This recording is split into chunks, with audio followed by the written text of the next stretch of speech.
The light is low and you are horizontal. We are not here to excite you, only to offer information of the most negligible consequence. Dinosaur facts. These are the leftovers of paleontology. Odd, precise, and ultimately useless. You can safely let them drift through your mind while you sink into the pillow. To begin, the standard model of dinosaur posture was only definitively settled in 1968. The word dinosaur was coined in 1842 by Richard Owen, an English paleontologist. He combined two Greek terms, dinos and sauros, to create the name. The translation is often given as terrible lizard, though Owen meant fearsomely great rather than fearsome. He was trying to convey the immense size and power of these ancient creatures, not their ferocity. It was a word meant to inspire awe, not dread. Before Owen gave them their unified name, these creatures were known individually as giant lizards or ancient crocodiles. The term dinosaur was a branding decision, a way to group together several large fossil specimens that had been found across England. Owen saw that they shared certain anatomical features, such as their upright posture and hollow vertebrae. So he invented a single word to describe this entire group of extinct reptiles. The very first dinosaur to receive a scientific name was Megalosaurus. In the year 1824, the name means great lizard. It was described by William Buckland, a geologist and clergyman, based on a jawbone and some teeth found in Oxfordshire. At the time, Buckland could not imagine the full shape of the animal. He thought it was a giant lizard, perhaps 50 feet long, walking on all fours. The second dinosaur to be named was Iguanodon, described just 1 year later in 1825. Its name means iguana tooth because its teeth were shaped like those of a modern iguana. The teeth were discovered in a quarry in Sussex, and Gideon Mantell, the physician who studied them, noticed the striking resemblance. He assumed the animal was a giant herbivorous reptile, like a massive iguana.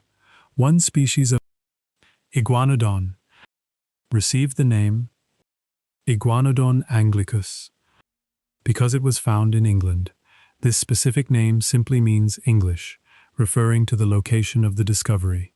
Many early dinosaur names were geographic, tied to the country or region where the first bones appeared. This practice continues today, though it is less common now than in the 19th century. The term saur in dinosaur names means lizard, but this is actually a misnomer. Dinosaurs are not lizards in the modern sense. They belong to a different branch of the reptile family tree.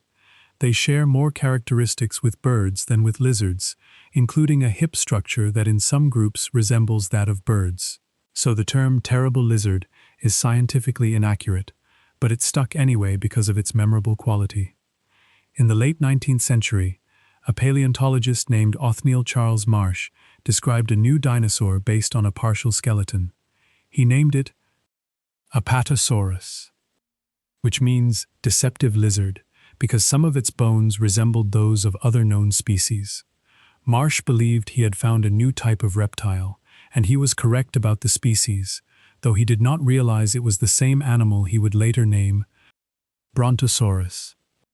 The name Brontosaurus was coined by Marsh 2 years later, in 1879, based on a more complete skeleton. It means thunder lizard, a name that perfectly captured the animal's massive size. For more than a century, Brontosaurus was considered a classic dinosaur, known by school children everywhere. But in the early 1900s, paleontologists realized that the Brontosaurus skeleton was actually the same type of animal as Apatosaurus. For decades, the name Brontosaurus was officially discarded in scientific literature. The older name, Apatosaurus, had priority, so Brontosaurus was considered a junior synonym. However, in 2015, a comprehensive study of sauropod skeletons concluded that Brontosaurus was distinct enough from Apatosaurus To warrant its own genus, the thunder lizard was reinstated more than 100 years after it had been retired. The name, Tyrannosaurus rex, translates to tyrant lizard king. It was coined by Henry Fairfield Osborn in 1905, based on a skeleton found in Montana. The word tyrannos in Greek means tyrant, and rex in Latin means king.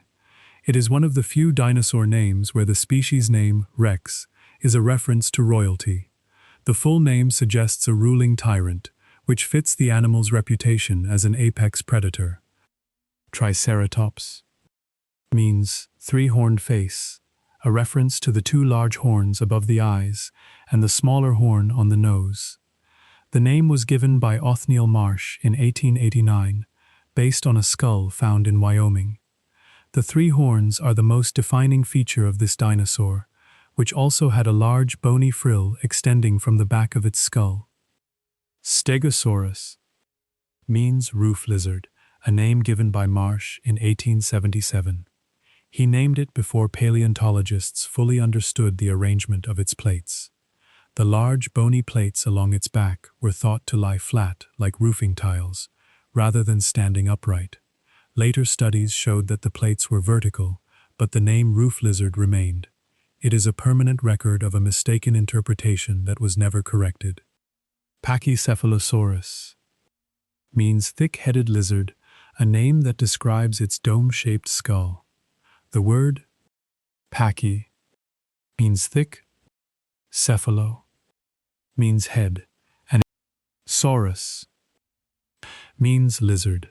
This dinosaur is known for its enormously thickened skull roof, which could be up to 10 inches thick. Paleontologists believe the males used these domed heads for headbutting during dominance displays. Velociraptor means swift Caesar, a name coined in 1924 by Henry Fairfield Osborn. The word velox and nulii means swift, and raptor means robber or Caesar. It refers to the animal's likely speed and its grasping claws. Despite its reputation in popular culture, Velociraptor was only about the size of a turkey, not the towering creature depicted in films. Spinosaurus means spine lizard, named for the tall neural spines extending from its vertebrae. These spines formed a sail-like structure on its back, which could be over 6 feet tall. The name was given by Ernst Stromer in 1915, based on fossils found in Egypt. The spines were the most distinctive feature of the animal, making them the obvious choice for its name. Ankylosaurus means fused lizard, referring to the fusion of bones in its skull and armor. The name was coined by Barnum Brown in 1908, based on a specimen from Montana. The bony plates along its back were fused to the underlying skeleton, creating a protective shield. It is one of the few dinosaur names that describes the animal's most famous characteristic, its defensive armor. The word paleontology itself comes from the Greek palaios, meaning ancient, onera, meaning being, and logos, meaning study. So paleontology is the study of ancient beings. It is a field that encompasses all fossilized life, from microscopic organisms to the largest dinosaurs. The term was coined in the early 19th century, just as the first dinosaur bones were being described. The study of dinosaur footprints is a specific subfield called ichnology. It comes from the Greek ichnos, meaning footprint or track. Ichnology is the study of trace fossils, which include footprints, burrows, and other signs of animal activity. It does not focus on the bones themselves, but on the evidence of behavior left behind in the rock. The name, Deinonychus, means terrible hand, a reference to its massive 8-foot-long arms with enormous claws. The name was given in 1970, based on a pair of arms discovered in Mongolia. For decades, paleontologists had no idea what the rest of the animal looked like. It was a mystery, and its name reflected that uncertainty. The term Hadrosaurus means bulky lizard, and it was named in 1858 by Joseph Leidy.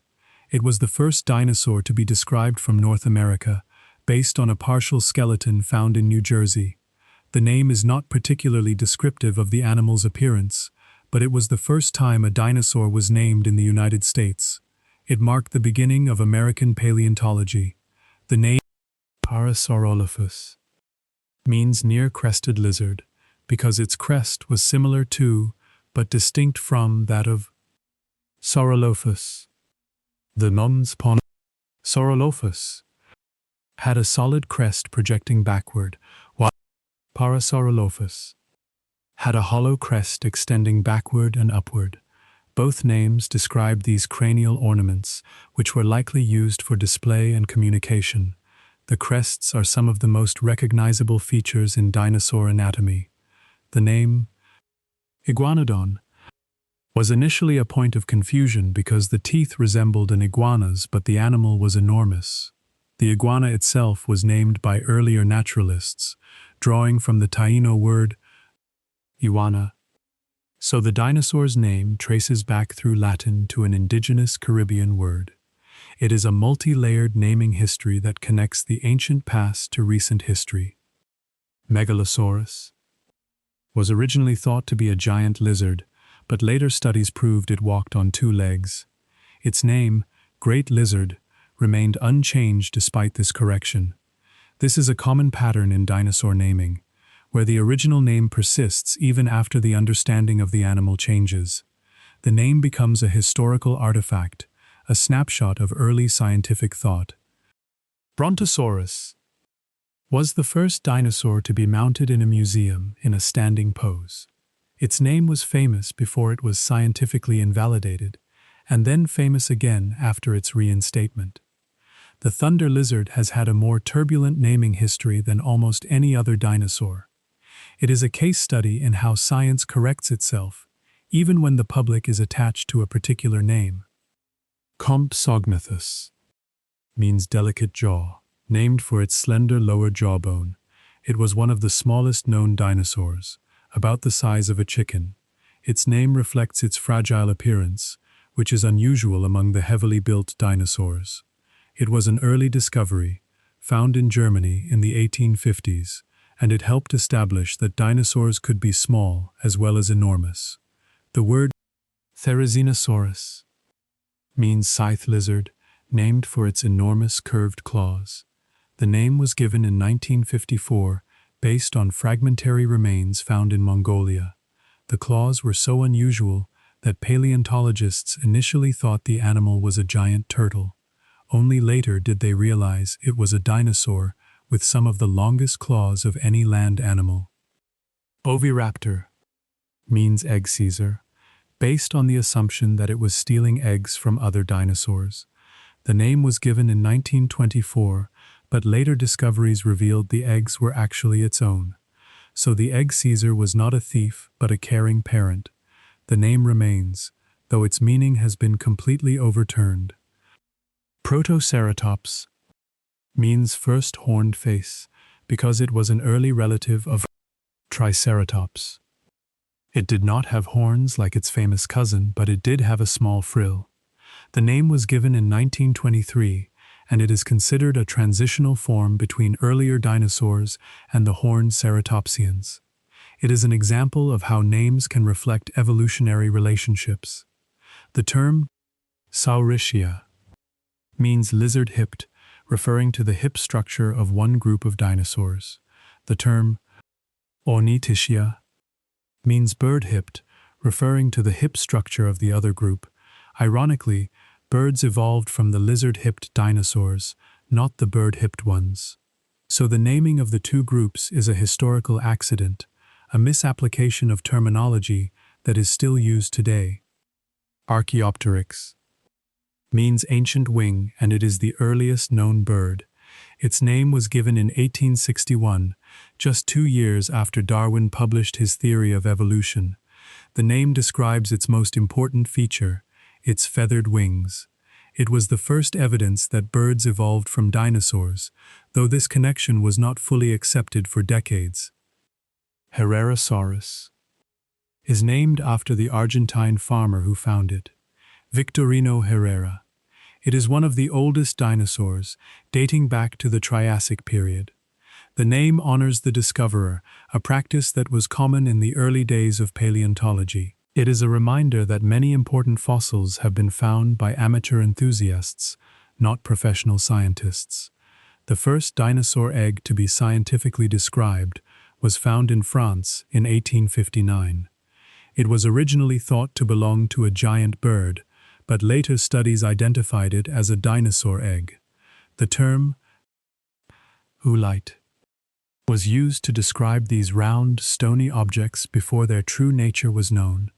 It took decades for paleontologists to confirm that these egg-shaped rocks were actually eggs. Iguanodon was one of the first dinosaurs to be reconstructed as a two-legged animal. Its name had been given before this reconstruction, when it was thought to be a quadruped. The name iguana tooth remained, even though the animal's posture had been corrected. This is another example of how dinosaur names often outlive the original assumptions that gave rise to them. The study of dinosaur names is called dinosaurian nomenclature. It is a subset of biological nomenclature, which is the system by which all living and extinct organisms are named. The rules are set by the International Code of Zoological Nomenclature, which ensures that each species has a unique, stable name. It is a system designed to avoid confusion, though the history of dinosaur naming shows that it is not always successful. The name Iniosaurus means buffalo lizard, named for its curved horn that resembles that of a buffalo. It is a relatively recent addition to the dinosaur family tree, named in 1995. The name reflects a trend in modern paleontology, where new species are often given names that evoke familiar modern animals. It is a way of making these ancient creatures relatable. Pachycephalosaurus had a skull that was up to 10 inches thick, making it one of the most robust skulls of any land animal. The name thick-headed lizard was chosen before the function of the dome was understood. Paleontologists later confirmed that it was used for butting, though the name had already been established. It was a prescient naming decision, even if it was based on observation rather than interpretation. Dracorex hogwartsia is a small pachycephalosaur named after the dragon-like appearance of its skull. The name means Dragon King of Hogwarts, a reference to the fictional school in the Harry Potter series. It was named in 2006, making it one of the more recent dinosaurs to receive a name. It is an example of how paleontology sometimes embraces popular culture in its naming practices. Mamenchisaurus was named after the Mamenchi Ferry in China, where its first remains were discovered. The name is a combination of the ferry name and the Greek saurus for lizard. It is known for its extremely long neck, which could reach up to 30 feet. The name does not describe the neck, but instead honors the place where it was found, which is a common naming practice in Chinese paleontology. Carcharodontosaurus means shark-toothed lizard because its teeth resembled those of a great white shark. The name was given in 1931, based on fossils found in the Sahara Desert.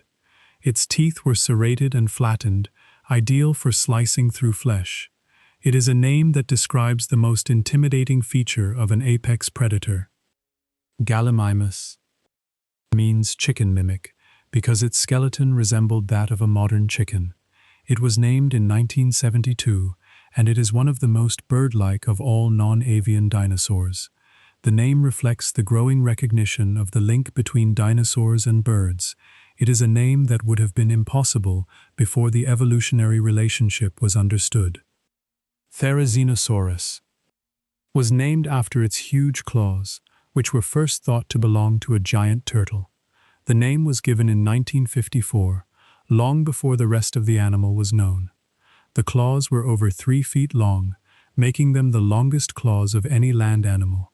The name scythe lizard captures the weapon-like quality of these massive appendages. Styracosaurus means spiked lizard, named for the spikes on its frill. The name was given in 1913, and it describes the dinosaur's most distinctive feature. The spikes protruded from the frill like a crown, giving it a formidable appearance. It is a name that evokes both beauty and danger. Heterodontosaurus means different-toothed lizard, named for its 3 types of teeth. It had canines, incisors, and molars in the same jaw, which is unusual among dinosaurs. The name was given in 1962, based on fossils found in South Africa. It reflects the animal's varied diet, which likely included both plants and small animals. Carnotaurus means meat-eating bull, named for the bull-like horns above its eyes. The name was given in 1985, based on a remarkably complete skeleton found in Argentina. The horns were a unique feature among theropods, making the name particularly fitting. It combines its carnivorous diet with its most prominent physical characteristic. The study of dinosaur classification is known as dinosaurian systematics. It is a branch of biology that organizes dinosaurs into families, genera, and species. Systematics is constantly being revised as new fossils are discovered and new techniques are developed. It is a field that is always in flux, and names change accordingly. Saltasaurus is named after the city of Salta in Argentina, where it was found. It was one of the first dinosaurs discovered with armor plates embedded in its skin. The name is a reference to its origin, but its most famous feature is its bony osteoderms. It is a reminder that the place of discovery is often as important as the bones themselves. Kentrosaurus means spiked lizard, named for the spikes on its shoulders and tail. It was a smaller relative of Stegosaurus, and its name reflects its defensive armament. The name was given in 1915, based on fossils found in Tanzania. It is one of several stegosaurids that were named for their sharp, bony projections. Diplodocus means double beam, named for the double-beamed chevron bones under its tail. The name was given by Othniel Marsh in 1878. It describes a feature that would have gone unnoticed by anyone except a paleontologist. It is a technical name, reflecting the detailed nature of early dinosaur descriptions. Psittacosaurus means parrot lizard, named for its parrot-like beak. The name was given in 1923, and it is one of the earliest known ceratopsians. Its beak was used to crop plants, much like a modern parrot. The name captures the animal's most obvious feature, its beak. Shuvuia means bird, named for its bird-like characteristics. It was a small theropod with a short, bird-like skull and a single claw on each hand. The name was given in 1998, reflecting the increasingly bird-centric view of dinosaur evolution. It is a name that emphasizes the dinosaur-bird connection. Mononychus means single claw, named for its single large claw on each hand. It was a small, long-legged dinosaur from Mongolia. The name was given in 1993, and it reflects the animal's most unusual feature, its reduced hand with a single functional digit. It is a name that hints at a specialized, unknown way of life. Alvarezsaurus is named after Gregorio Alvarez, a historian who supported the research. The name was given in 1991, and it is the namesake of a group of small, long-legged dinosaurs. It is an example of a name that honors a person rather than describing the animal itself. It reflects the collaborative nature of paleontological research. Saurornithoides means bird-like lizard, named for its resemblance to modern birds. It was a small theropod with large eyes, likely adapted for nocturnal hunting. The name was given in 1924, and it reflects the growing understanding of the dinosaur-bird relationship. It is one of many names that highlight the evolutionary connection between these ancient animals and modern birds. Oviraptor was named Egg Caesar before paleontologists knew that the eggs it was found with were its own. The name was a misidentification that stood for decades. When the truth was revealed, the name remained, a permanent reminder of a scientific error. It is a name that teaches a lesson about the risks of premature conclusions. Maiasaura means good mother lizard, named for its fossilized nests and evidence of parental care. The name was given in 1979 after a nesting colony was discovered in Montana. It is one of the few dinosaur names that describe behavior rather than anatomy. The good mother aspect is its most celebrated feature. Troodon means wounding tooth, named for its serrated teeth that were shaped like a pointed triangle. The name was given in 1856, and it was one of the first dinosaurs to be named from North America. Its teeth were a key clue to its diet, which was likely omnivorous. The name has since been applied to a whole group of intelligent theropods. Maiasaura is named after Llewellyn Rich, the daughter of the paleontologist who discovered it. The name was given in 1989, and it is a small dinosaur from Australia. It is an example of a name that honors a family member, a practice that is common in modern paleontology. Mosaurus means mouse lizard, named for its small size as a juvenile. The first fossils found were of babies, which were barely the size of a mouse. The name was given in 1979, and it reflects the initial impression of the animal's size. Later discoveries showed that adults were much larger, but the name had already been set. Baryonyx means heavy claw, named for its large thumb claw.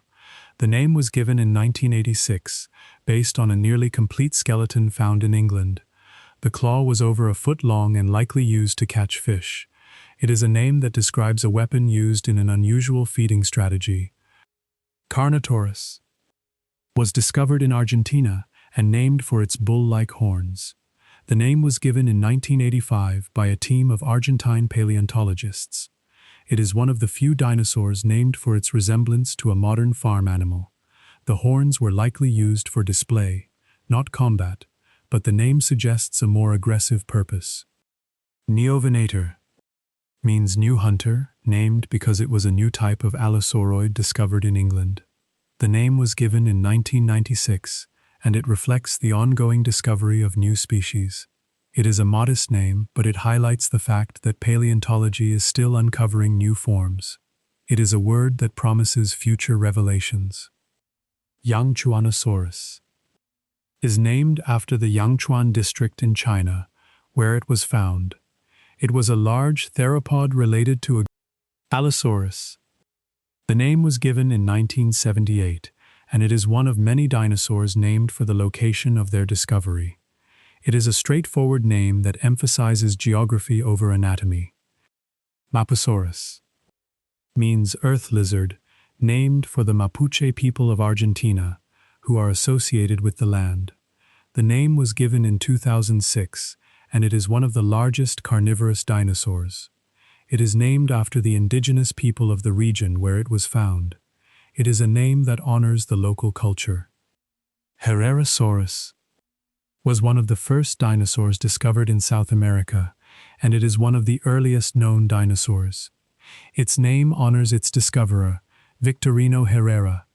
It is a reminder that many important fossils are found by farmers and ranchers. The name connects the academic world to the rural world. Oviraptor means dawn Caesar, named for its early position in the dinosaur lineage. It is one of the oldest known dinosaurs, dating to the Triassic. The name was given in 1993, and it reflects its status as an early carnivore. It is a dramatic name for a small, humble animal. Silosaurus is a dinosaur-like reptile that lived alongside the earliest dinosaurs. It is not a true dinosaur, but its name has caused confusion. The name was given in 2003, based on fossils found in Poland. It is a reminder that the boundary between dinosaurs and their close relatives is not always clear. Massospondylus means longer vertebra, named for its elongated neck vertebrae. It was a Jurassic herbivore. The name was given in 1854, making it one of the earlier dinosaur names. It is a technical description of a single feature. Plateosaurus means flat lizard, named for its flattened teeth. It was a large Triassic herbivore. The name was given in 1837, before the word dinosaur even existed. It is one of the oldest names in paleontology, predating Owen's coinage by 5 years. Volcanodon means volcano tooth because it was found in volcanic rock. It was an early sauropod. The name was given in 1972, and it is a reference to the geology of its discovery. It is one of the few dinosaurs named for the rock in which it was found. Haplocanthosaurus means simple-spined lizard, named for its simple neural spines. It is a rare sauropod from the Jurassic. The name was given in 1903, and it reflects a specific anatomical detail. It is a name that only a paleontologist would appreciate. And that, in the end, is the naming game. The last fact is a gentle one. The Maiasaura, named for its nurturing nature. That is your final data point. Good night. Dinosaur bones are not actually bones in the traditional sense, not anymore. They have undergone a process of fossilization, where the original organic material is slowly replaced by minerals from the surrounding groundwater. Over millions of years, the bone tissue dissolves and is replaced molecule by molecule with stone. What remains is a rock replica of the original bone, preserving its shape but not its living chemistry. The process is so gradual that the bone's microscopic structure can be preserved, down to the smallest cavities that once held blood vessels. The largest single dinosaur bone ever discovered is a femur, a thigh bone, belonging to a sauropod called Phytolonchosaurus. This particular femur measures over 6 feet in length, roughly the height of a tall adult human. It was found in Argentina, in the Patagonian region, which has yielded many enormous sauropod bones. The sheer size of this bone is difficult to comprehend, weighing several hundred pounds. It is a piece of anatomy that supports an animal weighing perhaps 60 tons or more. When considering bone proportions, the femur is always a key indicator of size and weight. Paleontologists use the circumference of the femur to estimate the total mass of a dinosaur. The thicker the femur, the heavier the animal that carried it. This relationship is well established in modern animals, and it applies to extinct ones as well. So the femur is not just a bone, it is a data point for calculating body weight. Stegosaurus is famous for having an extraordinarily small brain relative to its enormous body. Its brain weighed about 2.5 ounces, roughly the size of a walnut. This is a tiny organ for an animal that could weigh over 5 tons. The brain-to-body ratio is one of the lowest among all dinosaurs. It suggests that Stegosaurus was not particularly intelligent, relying on instinct rather than complex cognition. Some sauropods had a second neural enlargement in their hip region, near the base of the tail. This enlargement, sometimes called a sacral plexus, was a bundle of nerves that helped control the massive hind limbs and tail. It was not a second brain in the cognitive sense, but it functioned as a local processing center. The sheer distance between the head and the hind legs was so great that this extra nerve cluster was necessary for coordination. So the brain in the skull handled the front, and the hip plexus handled the back. The bite force of Tyrannosaurus rex has been estimated at roughly 8,000 pounds per square inch. This is the strongest bite force of any terrestrial animal, past or present. It was enough to crush bone and penetrate armor. The teeth were not just sharp, they were thick and rooted deep in the jaw to withstand this tremendous pressure. The bite was a bone-crushing tool, not a slicing weapon. Interestingly, the arms of Tyrannosaurus rex were so short that they could not reach its own mouth. The forelimbs were only about 3 feet long, with 2 functional fingers on each hand. This is a striking contrast to the massive head and jaws, which could do all the work of killing and feeding. The arms were too short to grasp prey or bring food to the mouth. Their purpose remains a subject of debate among paleontologists. The Dinosaurus was a dinosaur that remained a mystery for decades because only its arms were known. 2 massive arms, each over 8 feet long, were discovered in Mongolia in 1965.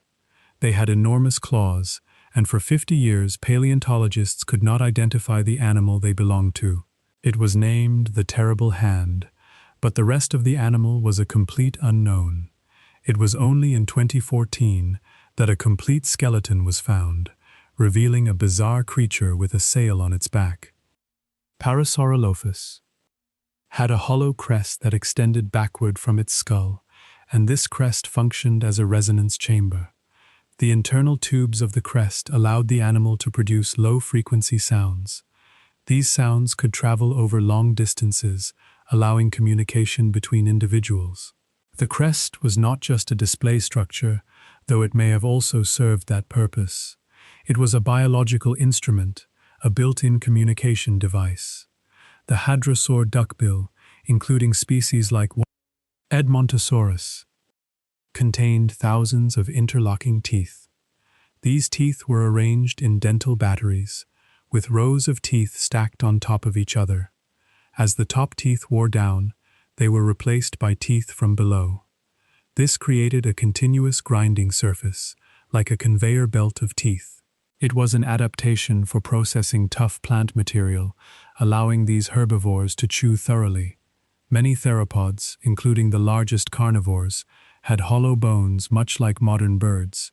These hollow bones were filled with air sacs, making them lighter without sacrificing strength. The air sacs were extensions of the respiratory system, connected to the lungs.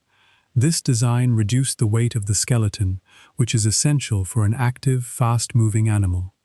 It is a feature that birds inherited from their dinosaur ancestors.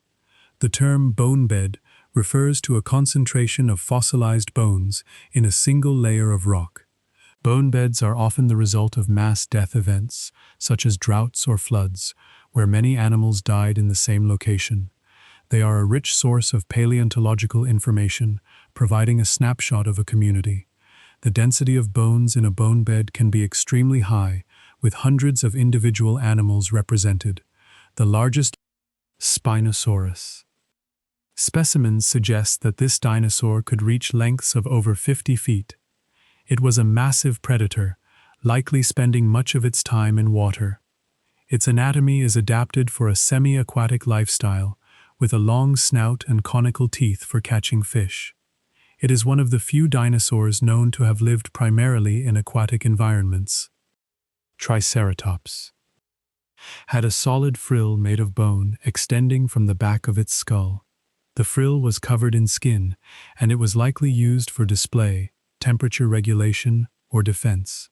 It was not a solid shield like a turtle's shell, but a strong, bony plate that could protect the neck. The frill also provided attachment points for powerful neck muscles, allowing the animal to lift its heavy head. The neck of a sauropod could contain up to 19 vertebrae, giving it an extraordinary range of motion. The vertebrae were connected by ball and socket joints, allowing the neck to bend and twist in many directions. This flexibility was essential for reaching high vegetation and for feeding at ground level. The neck was a long, flexible tool for gathering food from a wide range of heights. Allosaurus had a skull that could open very wide, with a hinged lower jaw that allowed for a broad gape. The jaw could open to an angle of over 90 degrees, making it possible to bite large prey. This wide gape is a common feature in large carnivores, allowing them to take down animals much larger than themselves. It is a design that maximizes the effectiveness of the bite. The teeth of Tyrannosaurus rex were serrated, like a steak knife, with tiny ridges that increased cutting efficiency. The serrations were not on the outer edge of the tooth, but on the front and back. They were designed to pierce and tear flesh, not to chew. The teeth were replaced throughout the animal's life, ensuring that it always had a full set of functional weapons. Spinosaurus had conical teeth, unlike the blade-like teeth of other theropods. These teeth were ideal for gripping slippery prey, like fish and amphibians. The teeth were not serrated, but they were long and robust. This adaptation for piscivory is one of the most distinctive features of this dinosaur. It shows that Spinosaurus occupied a different ecological niche than its meat-eating relatives. The hadrosaur, duckbill, had thousands of teeth, but these teeth were not used for chewing in the same way as mammal teeth. The hadrosaur's chewing motion was more of a grinding, with the upper and lower jaws moving against each other. This grinding action broke down plant fibers more effectively than simple biting. It was an advanced form of herbivory, allowing these animals to extract maximum nutrition from their food. The bones of a dinosaur are classified based on their location and function. Long bones, like the femur and humerus, support weight and enable movement. Flat bones, like the skull and scapula, provide protection and anchor muscles. The skeleton is a complex structure that reflects the animal's lifestyle and environment. Each bone has a story to tell about how the dinosaur lived. The Stegosaurus had a brain size comparable to that of a dog, but its body was much larger. This small brain was not a limitation, because the animal did not need complex cognition. It was a slow-moving herbivore that did not hunt or engage in complex social behavior. The brain size is often overstated in popular culture, but it was adequate for the animal's needs. The Pachycephalosaurus had a skull that was 10 inches thick, providing a massive battering ram. The skull dome was made of solid bone, reinforced with spongy tissue that absorbed shock. This structure allowed the males to ram each other during mating displays. The impact would have been significant, but the skull was designed to distribute the force safely. The Ankylosaurus tail had a heavy bony club at the end, made of fused vertebrae. This club could be swung with significant force, potentially breaking bones. The tail itself was flexible, allowing the animal to aim its attacks. The club was a defense against predators, providing a powerful counterattack. It is one of the most recognizable defensive features in the dinosaur kingdom. The Therizinosaurus had claws over 3 feet long, which were longer than the arms of any other dinosaur. These claws were not used for fighting, despite their length. They were likely used for gathering leaves and stripping branches. The claws were a tool for feeding, not for combat. It is a surprising use for such a massive weapon. The Gallimimus had a beak with no teeth, which is unusual among theropods. The beak was sharp and curved, suitable for picking up small animals and eggs. It was a generalist feeder, eating whatever it could find. The absence of teeth is a feature shared with modern birds, another hint at the dinosaur-bird connection. The Diplodocus had peg-like teeth that were only found at the front of its jaws. These teeth were not good for grinding, but they were ideal for stripping leaves from branches. The animal would have swallowed leaves whole, relying on its digestive system to process them. The teeth were a simple but effective tool for a grazing animal. The Brontosaurus was often depicted with a tail that dragged on the ground, but evidence suggests it was held aloft. The tail was long and muscular, used for balance and communication. It could have been used as a whip, cracking at supersonic speeds. The tail was a versatile appendage, essential for both stability and defense. The Stegosaurus had plates that were not solid bone but contained a network of blood vessels. These vessels suggest that the plates were used for temperature regulation, allowing the animal to heat or cool itself. The blood flow to the plates was controlled, enabling fine-tuned thermal exchange. It was a sophisticated adaptation for maintaining body temperature. The Triceratops had a beak made of keratin, similar to the beak of a modern parrot. This beak was used for cropping plants, biting off stems and leaves. The beak was strong and sharp, capable of cutting through tough vegetation.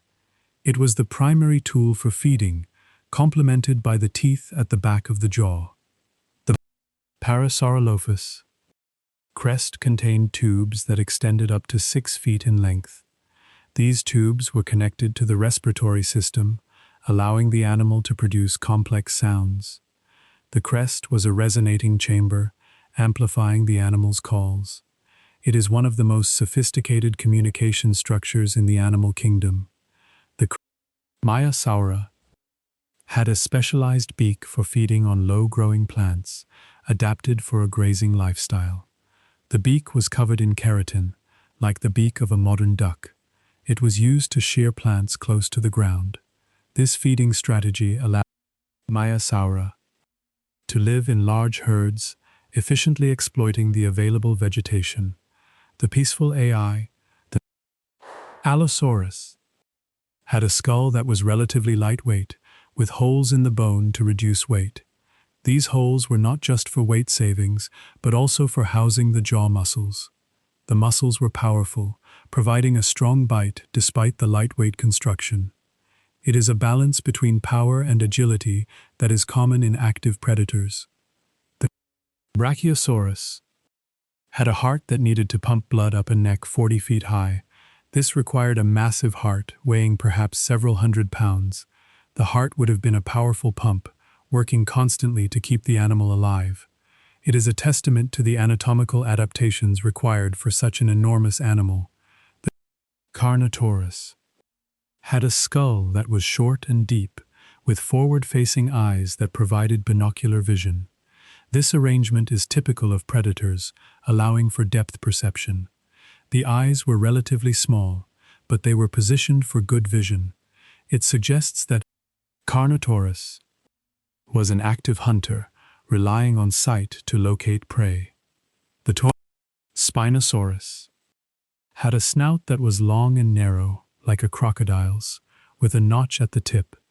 This notch housed a sensory organ used to detect vibrations in the water. It was an adaptation for hunting fish, allowing the animal to locate prey even in murky conditions. The sensory system was more advanced than that of most other theropods. The Deinonychus had a large sickle-shaped claw on each foot, used to slash at prey.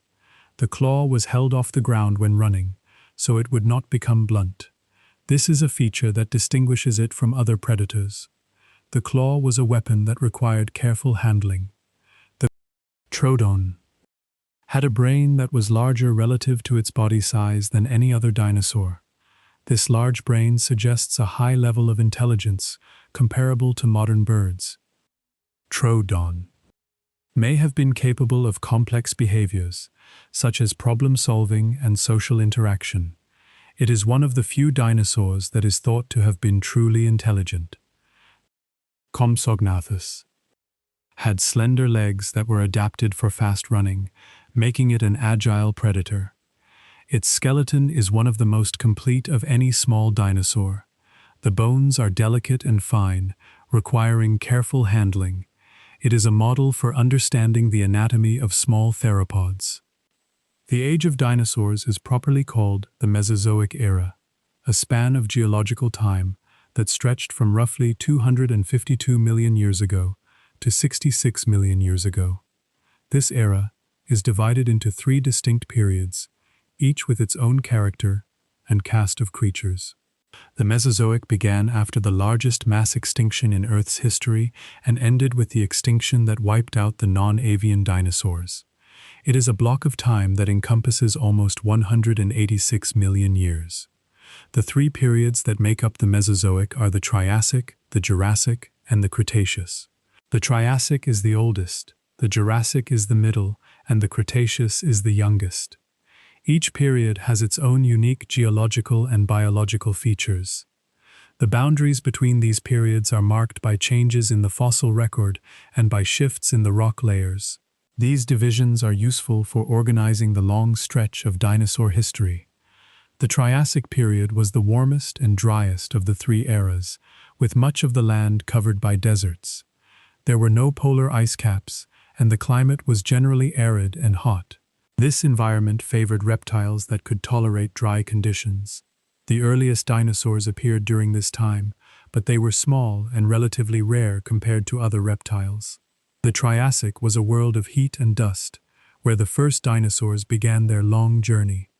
The earliest known dinosaur is called Maiasaurus, and it lived around 243 million years ago. Its fossils were found in Tanzania, in a rock formation that dates to the Middle Triassic. It was a small bipedal creature, about the size of a large dog. It is not the only early dinosaur, but it is currently the oldest one that scientists have identified with confidence. It represents the very beginning of the dinosaur lineage. The Jurassic period is the time when the largest sauropods appeared, the long-necked giants that are often depicted in popular culture. This is the period of Diplodocus,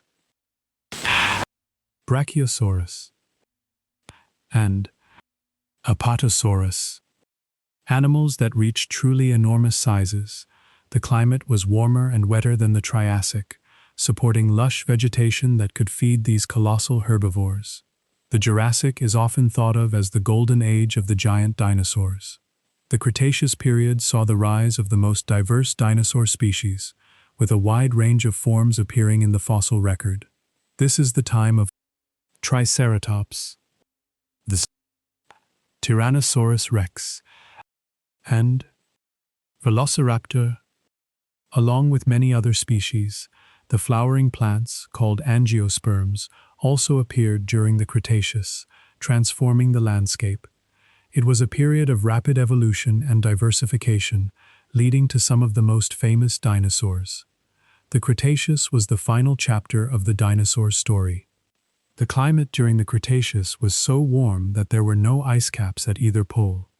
The poles were covered in temperate forests, not ice, and the sea levels were much higher than they are today. This warm climate allowed dinosaurs to thrive at high latitudes, in regions that are now frozen. The world was a greenhouse, with high levels of carbon dioxide in the atmosphere. It was a very different planet from the one we know today. The length of a day during the time of the dinosaurs was shorter than it is today, by about an hour. The Earth's rotation has been slowing down over millions of years, due to tidal friction from the Moon. In the Mesozoic, a day lasted roughly 23 hours, not 24. This is a small but measurable difference, one that can be calculated from the growth rings of ancient corals. So the dinosaurs experienced a day that was slightly shorter than our own. A distinctive geological marker known as the Y marks the boundary between the Cretaceous and the Paleogene periods. This Y is a thin layer of iridium, a rare metal that is common in asteroids but scarce on Earth. The layer marks the exact moment of the asteroid impact that ended the age of dinosaurs. It is a clear line in the rock, visible in many parts of the world. It is the boundary that separates the Mesozoic from the Cenozoic. The asteroid impact that ended the dinosaurs occurred 66.043 million years ago. This date has been determined with remarkable precision using radiometric dating of the rock layer that contains the impact debris. The impactor struck the Earth in what is now the Yucatan Peninsula in Mexico. The date is not an estimate, but a specific year in deep geological time. It marks the moment of catastrophe. Tyrannosaurus rex lived much closer in time to us than it did to the Stegosaurus. The T-Rex lived at the end of the Cretaceous, about 66 million years ago. Stegosaurus lived in the Jurassic about 150 million years ago. The gap between Stegosaurus and T-Rex is about 84 million years, which is longer than the gap between T-Rex and us. This is a strange perspective, that a dinosaur from the Jurassic is more ancient to a Cretaceous dinosaur than they are to us. Allosaurus lived about 155 million years ago, during the late Jurassic period.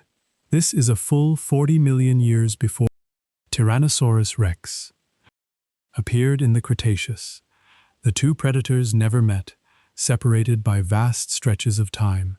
They are often depicted together in popular culture, but they are from different worlds. Allosaurus is more ancient to the T-Rex than the T-Rex is to us. The Triassic period lasted for about 51 million years, from the beginning of the Mesozoic to the start of the Jurassic. It was a time of recovery from the Permian-Triassic extinction, the most severe extinction event in Earth's history. The first dinosaurs emerged during this period, along with the first mammals and the first crocodiles. It was a time of new beginnings. The Jurassic period lasted for about 56 million years, bridging the gap between the early dinosaurs and the later ones. This was the period when the great sauropods reached their peak size and diversity. The climate was warm and humid, supporting extensive forests and a rich ecosystem. The Jurassic is the middle chapter of the dinosaur story. The Cretaceous period lasted for about 79 million years, making it the longest of the three periods. It was a time of high diversity, with many different dinosaur families appearing. The climate was warm, and the continents were continuing to drift apart. The Cretaceous ended abruptly with the asteroid impact, bringing the age of dinosaurs to a close. It was the longest and most diverse chapter of the Mesozoic. The continents were arranged differently during the Mesozoic, with many land masses joined together. At the beginning of the Triassic, the continents were all fused into a single supercontinent called Pangaea. This massive landmass stretched from pole to pole, creating a huge interior desert. The dinosaurs lived on this single continent, able to move freely across it. The world was a single great landmass. Pangaea began to split apart during the Jurassic, breaking into two smaller supercontinents. The northern part was called Laurasia, and the southern part was called Gondwana. This separation created new oceans and new coastlines, changing the climate and the distribution of life. The dinosaurs were divided by these new barriers, leading to the evolution of distinct species on different continents. The breakup of Pangaea was a slow process that took millions of years. The Atlantic Ocean was just beginning to form during the Jurassic, as the continents of North America and Europe drifted apart. The ocean was narrow at first, but it gradually widened over millions of years. This separation isolated the dinosaurs of North America from those of Europe, leading to different evolutionary paths. The Atlantic Ocean is a relatively young feature, having formed after the dinosaurs first appeared. North America and Europe were connected by a land bridge during parts of the Mesozoic, allowing dinosaurs to move between them. This land bridge was in the region of the North Atlantic, where Greenland and Scandinavia are now located. The connection allowed for the exchange of species between the two continents. Over time, the land bridge was broken by the opening of the Atlantic Ocean. The climate was relatively stable and warm for the entire Mesozoic, with no major ice ages. This stability allowed the dinosaurs to flourish for over 180 million years. The planet was in a greenhouse state, with warm temperatures and high sea levels. It was a world without ice, where forests grew at the poles. This stable climate is one of the reasons the dinosaurs were so successful. The Mesozoic is sometimes called the Age of Reptiles, but it is also the Age of the Dinosaurs. The dinosaurs were the dominant land animals, filling the roles that mammals fill today. They were the top predators, the large herbivores, and the small omnivores. The Mesozoic world was shaped by these creatures, which left their mark on the landscape. It was a world that belonged to them. The term Mesozoic means middle life, a reference to its position between the Paleozoic and the Cenozoic eras. The Paleozoic was the age of ancient life, and the Cenozoic is the age of recent life. The Mesozoic is the middle chapter, the age of the dinosaurs. It is a convenient label for a vast stretch of geological time. The Mesozoic began after the Permian-Triassic extinction, which wiped out about 90% of all species. This extinction was the worst in Earth's history, far more severe than the one that ended the dinosaurs. It is sometimes called the Great Dying. The recovery from this extinction took millions of years, and it set the stage for the rise of the dinosaurs. The dinosaurs were not the only animals that lived during the Mesozoic. There were also marine reptiles, like ichthyosaurs and plesiosaurs, and flying reptiles, like pterosaurs. There were also early mammals, small shrew-like creatures that lived in the shadows of the dinosaurs. The dinosaurs were the dominant land animals, but they shared the planet with many other organisms. It was a rich and diverse world. The Mesozoic is a long period of time, and it is difficult to comprehend the sheer scale of it. 186 million years is longer than the time since the extinction of the dinosaurs. It is a period that encompasses the rise and fall of many species, the formation of continents, and the evolution of new life forms. It is a deep well of time, the longest chapter in the history of dinosaurs. The study of the Mesozoic is called Mesozoic paleontology, a specialized field that focuses on this specific era. Paleontologists who study the Mesozoic spend their careers exploring the rocks of this time, looking for fossils. They are uncovering the story of the dinosaurs, one bone at a time. The Mesozoic is their domain, a world of ancient life. All dinosaurs are divided into two great groups based on the structure of their hips, the bony framework that supports the legs and pelvis. These two groups are called Ornithischia, which means bird-hipped, and Saurischia, which means lizard-hipped. The distinction is based on the arrangement of three key bones in the pelvis. This classification was established in the late 19th century by Harry Govier-Seeley, who recognized that these two hip structures represented a fundamental split in the dinosaur family tree. It is one of the most important divisions in dinosaur classification, separating all known species into one of these two categories. The naming of these two groups contains an interesting twist, a reversal of expectation that has persisted for over a century. Birds, which are the direct descendants of dinosaurs, evolved from the lizard-hipped dinosaurs, not from the bird-hipped ones. This means that the group called Ornithischia, the bird-hipped dinosaurs, did not actually give rise to birds. The name is a historical accident, a misnomer that has never been corrected. So the bird-hipped dinosaurs are not the ancestors of birds, and the lizard-hipped dinosaurs are. The sauropod foot was a massive, padded structure designed to support the enormous weight of these long-necked giants. The bones of the foot were short and compact, arranged in a column to transfer weight directly to the ground. Each foot was surrounded by a thick pad of soft tissue, much like the sole of an elephant's foot. This padding distributed the weight evenly, preventing the bones from sinking into soft ground. It was an essential adaptation for animals that could weigh over 50 tons. The hind legs of a sauropod were column-like, with straight, thick bones that could bear tremendous loads. The femur, or thigh bone, was the largest and strongest bone in the body, supporting the majority of the animal's weight. The lower leg was composed of the tibia and fibula, which were also robust and sturdy. These limbs were designed for slow, steady movement, not for speed. They were the pillars of a living cathedral. Despite its fearsome reputation, Tyrannosaurus rex could only run at an estimated speed of 10 to 15 miles per hour. This is roughly the speed of a human jogger, not a sprinting athlete. The massive weight of the animal, combined with its relatively short legs, made high-speed running impossible. Its hunting strategy likely involved ambush or stealth, not pursuit. The chase was not a sprint, but a calculated attack. The Velociraptor was a much faster animal, with an estimated top speed of around 24 miles per hour. This is roughly equivalent to the speed of a sprinting human, making it a capable pursuit predator. Its legs were long and slender, built for running down smaller prey. The speed of Velociraptor is one of its most defining characteristics, setting it apart from the slower, bulkier carnivores.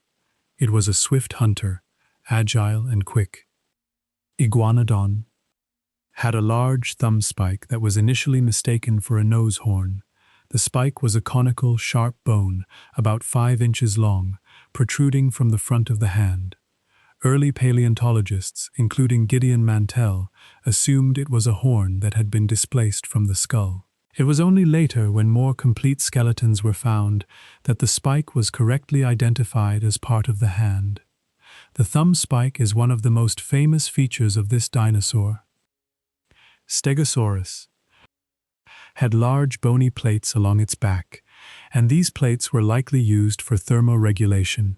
The plates contained a network of blood vessels, which could absorb or release heat depending on the animal's needs. When the plates were exposed to the sun, they would warm the blood, raising the animal's body temperature. When placed in the shade, they would cool the blood, lowering the body temperature. They were a sophisticated biological radiator. The tail of Ankylosaurus ended in a heavy bony club formed by the fusion of several vertebrae. This club could be swung from side to side, delivering a powerful blow to any predator. The tail was flexible at the base, allowing for a wide range of motion. The club was a defensive weapon, not an offensive one, used to deter or injure attackers. It was a formidable piece of natural armor. Spinosaurus had a long, narrow snout and conical teeth, which were ideally suited for catching fish. The snout was filled with sensory pits, similar to those of crocodiles, allowing the animal to detect prey in the water. The teeth were straight and pointed, not serrated like those of other theropods. This specialization for a piscivorous diet is one of the most distinctive features of Spinosaurus. It was a fishing dinosaur, a predator of aquatic prey. The teeth of Diplodocus were peg-like, shaped like small pencils, and they were only found at the front of the jaws. These teeth were used for stripping leaves from branches, not for chewing or grinding. The leaves were swallowed whole, passing into the animal's massive digestive system.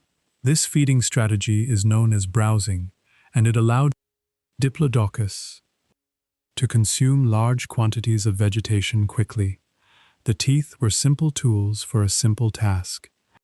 Gallimimus had no teeth at all, a feature that is unusual among theropods. Its beak was sharp and curved, resembling the beak of a modern bird of prey. This beak was likely used for picking up small animals, eggs, and perhaps seeds. The absence of teeth suggests a generalized diet, one that did not require specialized equipment for chewing. It was an opportunistic feeder, taking whatever was available. Therizinosaurus had claws over 3 feet long, which are the longest claws of any known animal. These claws were curved and sharp, capable of slicing through branches and leaves. They were likely used for gathering vegetation, pulling down branches to reach the leaves. The claws were not used for fighting, despite their fearsome appearance. They were tools for a herbivorous lifestyle. Ornithomimus could run at speeds of up to 40 miles per hour, making it one of the fastest dinosaurs. Its legs were long and slender, built for high-speed pursuit. The tail was stiff and used for balance, allowing the animal to change direction quickly. It was a fast runner, capable of outrunning most predators. The speed of Ornithomimus is one of its most notable adaptations. Psittacosaurus walked on 2 legs, making it a bipedal herbivore. Its front legs were shorter than its back legs, and they were not used for walking. The hands had 5 fingers, which were likely used for grasping vegetation. The posture was upright, with the body held horizontally. It was a small, agile dinosaur, capable of moving quickly through the undergrowth. The ceratopsians, such as Triceratops and Striacosaurus, had a beak for cropping plants, much like a modern parrot. The beak was made of keratin, a tough protein that forms the outer layer of the beak. It was used to cut through stems and leaves, biting off pieces of vegetation. The beak was the primary feeding tool, while the teeth at the back of the jaw were used for grinding. The combination of beak and teeth made ceratopsians efficient herbivores. The posture of a dinosaur is determined by the angle of its femur, the thigh bone. In some dinosaurs, the femur points straight down, allowing for a fully upright stance. In others, the femur angles outward, a more sprawling posture. The upright stance is a hallmark of dinosaurs, setting them apart from lizards and crocodiles. This posture allowed for more efficient movement and greater speed. Iguanodon was one of the first dinosaurs to be shown as a bipedal animal, walking on 2 legs rather than 4. This reconstruction was made by Benjamin Waterhouse Hawkins, based on the latest scientific evidence.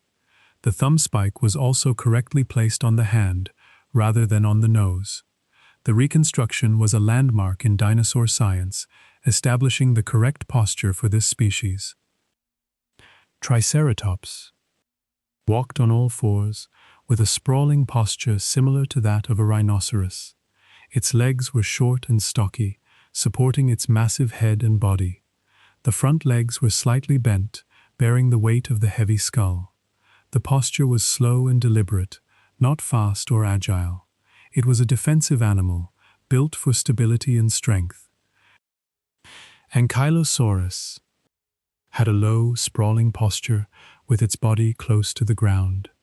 This posture was an adaptation for a life of defense, providing a stable platform for its armor. The legs were short and thick, supporting the heavy body. The tail was held off the ground, ready to swing at a predator. The posture was designed for protection, not for speed.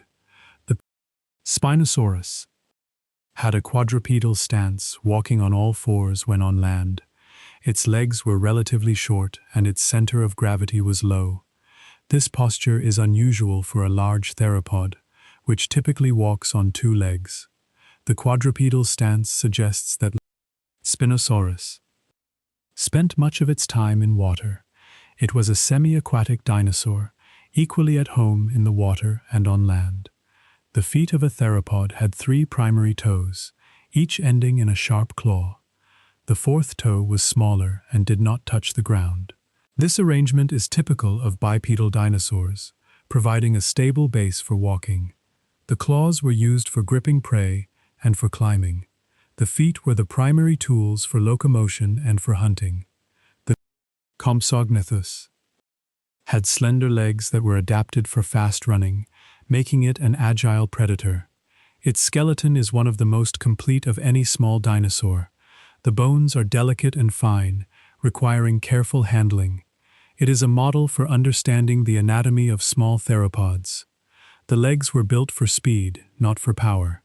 The Stegosaurus had a short, stubby neck, allowing it to feed on low-growing plants.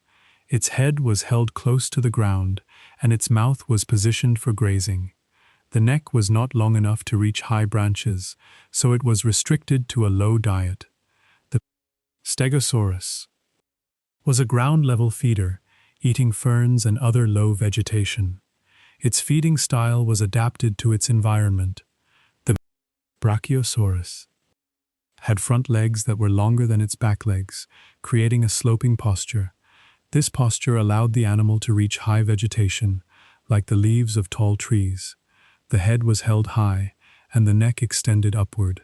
It was a high browser, feeding on leaves that other herbivores could not reach. The uneven leg length is a key adaptation for this high-reaching lifestyle. The Baryonyx had a large thumb claw on each hand, which it used to catch fish. The claw was curved and sharp, ideal for hooking slippery prey. The animal may have waded in shallow water, using its claw to spear fish. The claw was a specialized tool for a specific hunting method. It is a unique adaptation among theropods. The Carnotaurus had extremely short arms, even shorter than those of Tyrannosaurus rex. The arms were almost vestigial, with only 2 fingers on each hand. They could not be used for grasping prey or for any other purpose. The arms were a remnant of a more developed structure, a feature that was no longer needed. It is an extreme example of evolutionary reduction. The Majungasaurus had a single horn on its skull, a feature that is not common among theropods. The horn was located on the top of the nose, and it was likely used for display. The horn was a visual signal, perhaps for attracting mates or intimidating rivals. It was not a weapon, but a signaling device. The horn is one of the most distinctive features of this species. The Dilophosaurus had 2 thin crests on its head, which were likely used for display. The crests were made of bone and covered with skin, forming a distinct ridge. They were too fragile to be used for fighting, so they served a purely visual purpose. The crests were a signal of fitness, indicating the health and vigor of the individual. They are one of the most recognizable features of this dinosaur. The Ceratosaurus had a horn on its nose, similar to the horn of a rhinoceros. The horn was made of bone and was covered with a sheath of keratin. It may have been used in mating displays or in combat with rivals. The horn is a prominent feature, giving the animal a distinctive appearance. It is a feature that sets Ceratosaurus apart from other theropods. The Parasaurolophus had a long crest on its head, which extended backward and curved upward. The crest was hollow and contained a network of tubes used for sound production. It was a communication device, producing low-frequency calls. The crest was also likely used for visual display, a signal of species identity. It is one of the most studied features of any dinosaur. The Corythosaurus had a helmet-shaped crest, which was solid in some parts and hollow in others. The crest was used for sound production, creating a distinct call. The shape of the crest varied between species, suggesting that each species had its own unique call. The crest was a species-specific signaling device, used for communication within the herd. It is a beautiful and complex structure. The Lambeosaurus had a hatchet-shaped crest with a blade that extended forward from the skull. The crest was hollow and connected to the respiratory system. It was used for producing loud, low-frequency sounds. The crest was a social signal used for communication among individuals. It is a distinctive crest, one of the most unusual among the hadrosaurs. The Saurolophus had a solid crest, unlike the hollow crests of its relatives. The crest was made of solid bone and projected backward from the skull. It may have been used for display, but it could not have been used for sound production. The crest was a visual signal, indicating species identity and fitness. It is a simpler crest, but it served an important social function. The feet and beaks of dinosaurs are a record of their lives, telling the story of how they moved and what they ate. The structures are adapted to the specific needs of each species, reflecting the environment in which they lived. They are a testament to the diversity and adaptability of the dinosaurs, a group that filled every possible niche. The feet and beaks are the tools of survival, shaped by millions of years of evolution. Birds are the only surviving lineage of dinosaurs, a direct continuation of a branch that began over 150 million years ago. This is not a metaphor or an analogy. Birds are classified as theropod dinosaurs in modern taxonomy. Every robin, eagle, and sparrow is a living dinosaur, a small feathered descendant of a long lineage of predators. The connection is so strong that many paleontologists now refer to birds as avian dinosaurs, distinguishing them from the non-avian dinosaurs that went extinct 66 million years ago. The dinosaurs did not disappear entirely, they simply took to the skies. The earliest known bird is called Archaeopteryx, which lived about 150 million years ago, in the late Jurassic period. Its fossils were found in Germany, in a limestone quarry that has preserved many ancient specimens. It had feathered wings, a wishbone, and other bird-like features, but it also had teeth, a bony tail, and claws on its wings. It is a transitional fossil showing a mix of reptilian and avian traits. It represents the moment when dinosaurs were becoming birds. Many dinosaur fossils from China, particularly from the Liaoning province, show preserved feathers and other soft tissues. These fossils are remarkable for their detail, preserving the imprints of feathers in the surrounding rock. They provide direct evidence that feathers were widespread among theropods, not just in the ancestors of birds. The fossils show feathers of many types, from simple filaments to complex veined feathers. They are a window into the evolution of plumage. Microraptor was a small theropod with 4 wings, one on each arm and one on each leg. It lived about 120 million years ago, in the early Cretaceous period. The feathers on its legs were arranged in a wing-like pattern, suggesting that it used all four limbs for gliding or flying. It was a tree-dwelling animal, leaping from branch to branch. The four-winged design is unique, a strange experiment in early flight. Velociraptor had quill knobs on its arms, small bumps of bone where feathers would have attached. These knobs are found in modern birds, providing evidence of feathers in a non-avian dinosaur. The feathers were likely used for display, insulation, or perhaps for aiding in running. They were not used for flight, as Velociraptor was too heavy and its arms too short. The quill knobs are a clear indication that feathers were not limited to flying animals. Oviraptor was long thought to be an egg thief, stealing the eggs of other dinosaurs for food. Its name, meaning egg seizer, was given to reflect this supposed habit. However, later discoveries revealed that the eggs it was found with were its own, and it was actually brooding them like a modern bird. It was a nurturing parent, not a thief. The name remains as a historical curiosity, but its meaning has been overturned. Protoceratops lived in large herds, moving together across the ancient landscape of Mongolia. Its fossils are abundant in the region, suggesting that it was a common animal. It was a small ceratopsian, about the size of a sheep, with a small frill on its head. It likely lived in groups for protection, gathering in large numbers to find food and evade predators. The herd behavior is a sign of social complexity. Psittacosaurus had bristles on its tail, a feature that is unique among known dinosaurs. These bristles were stiff, hollow structures, unlike the feathers found in other theropods. They may have served a display function, signaling to potential mates or rivals. The bristles are one of the few examples of integumentary structures that are not feathers. They are an unusual feature in a plant-eating dinosaur. Sinosauropteryx was the first non-avian dinosaur to show definitive evidence of feathers, a discovery that changed our understanding of dinosaur evolution. Its fossils were found in China in 1996, and they showed a coat of simple, filamentous feathers. These feathers were not used for flight, but for insulation, covering the animal's body like fur.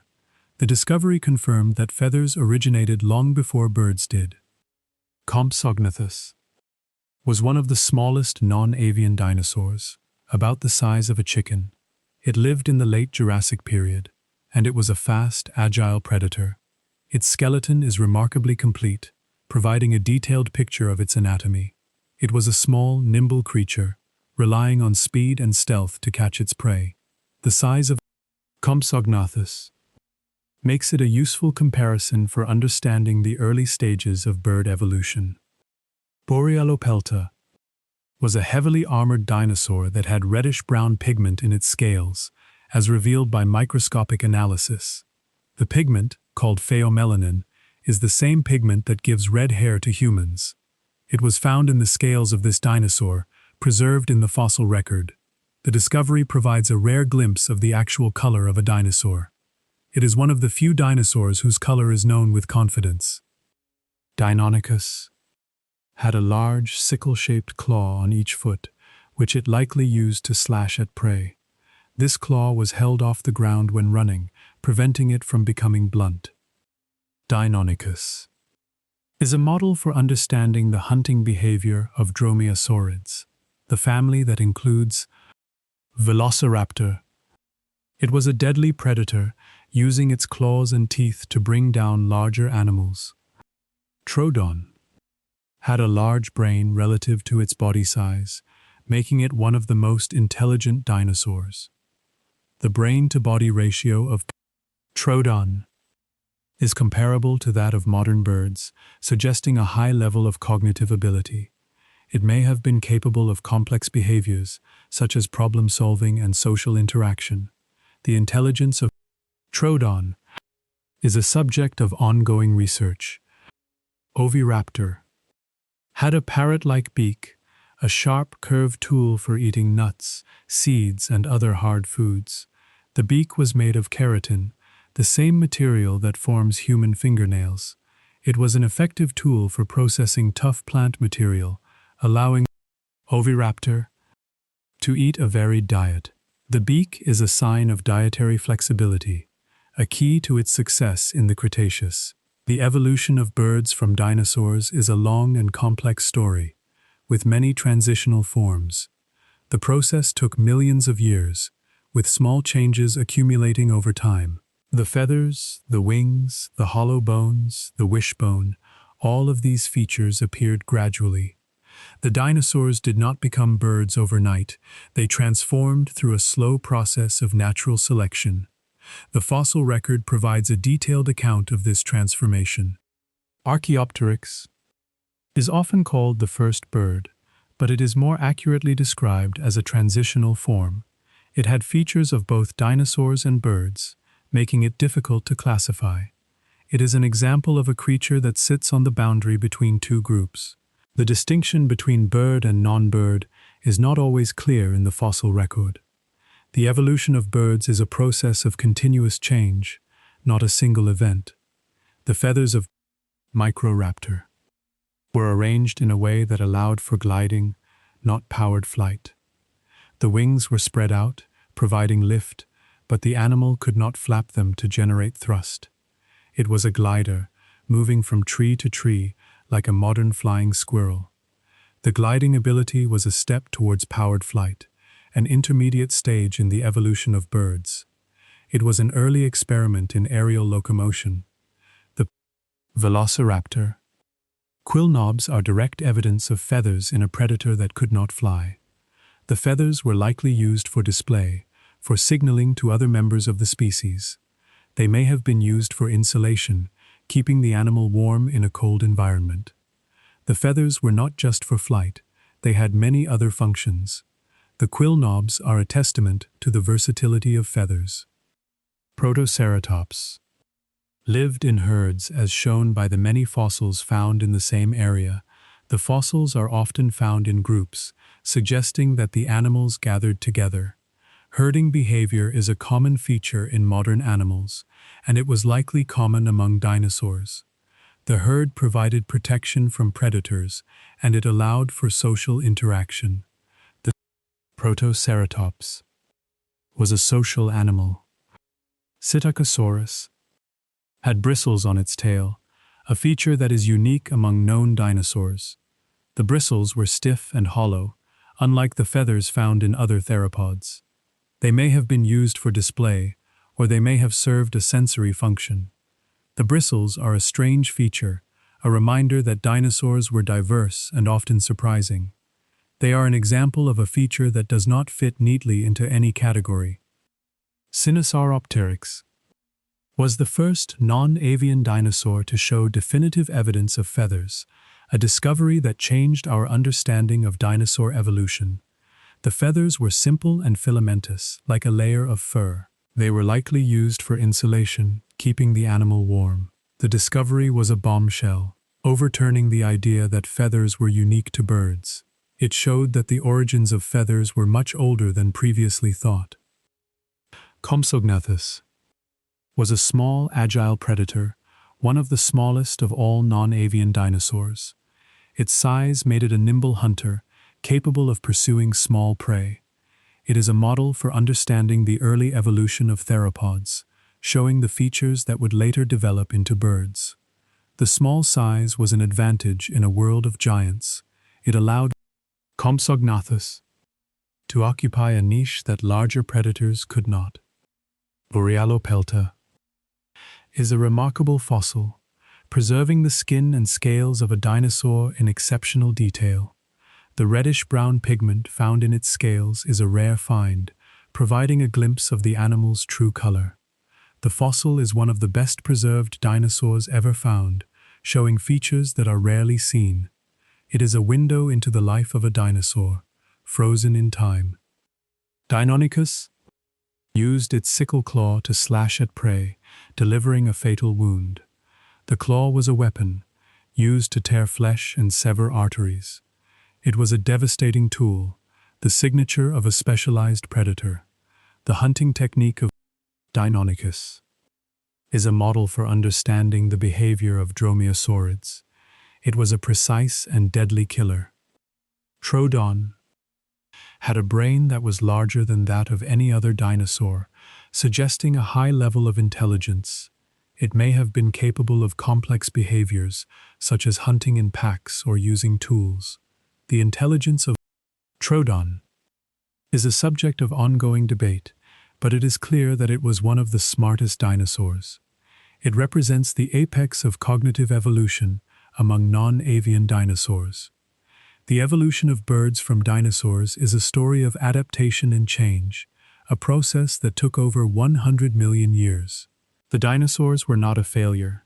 They are a success story, one that continues to this day.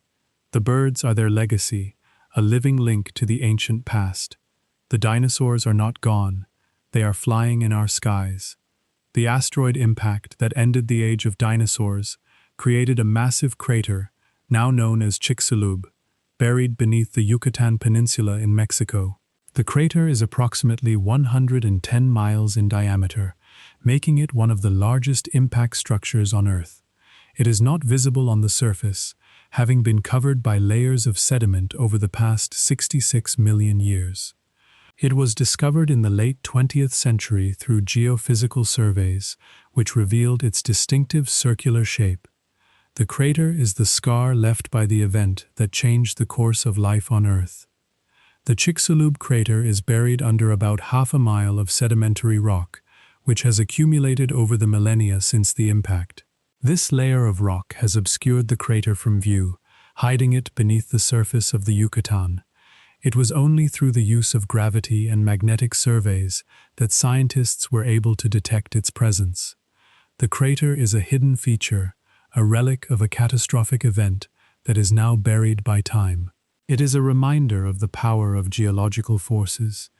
The energy released by the impact was equivalent to over 100 trillion tons of TNT, making it one of the most energetic events in Earth's history. This is roughly 1 billion times the energy of the atomic bomb dropped on Hiroshima. The impactor, which was about 6 miles in diameter, struck the Earth at a speed of over 40,000 miles per hour. The sheer scale of the energy is difficult to comprehend, but it was enough to cause global devastation. The explosion was unlike anything the planet had ever experienced. The impact caused a global tsunami, with waves that reached hundreds of feet in height. These waves swept across the coastlines of the ancient oceans, destroying everything in their path.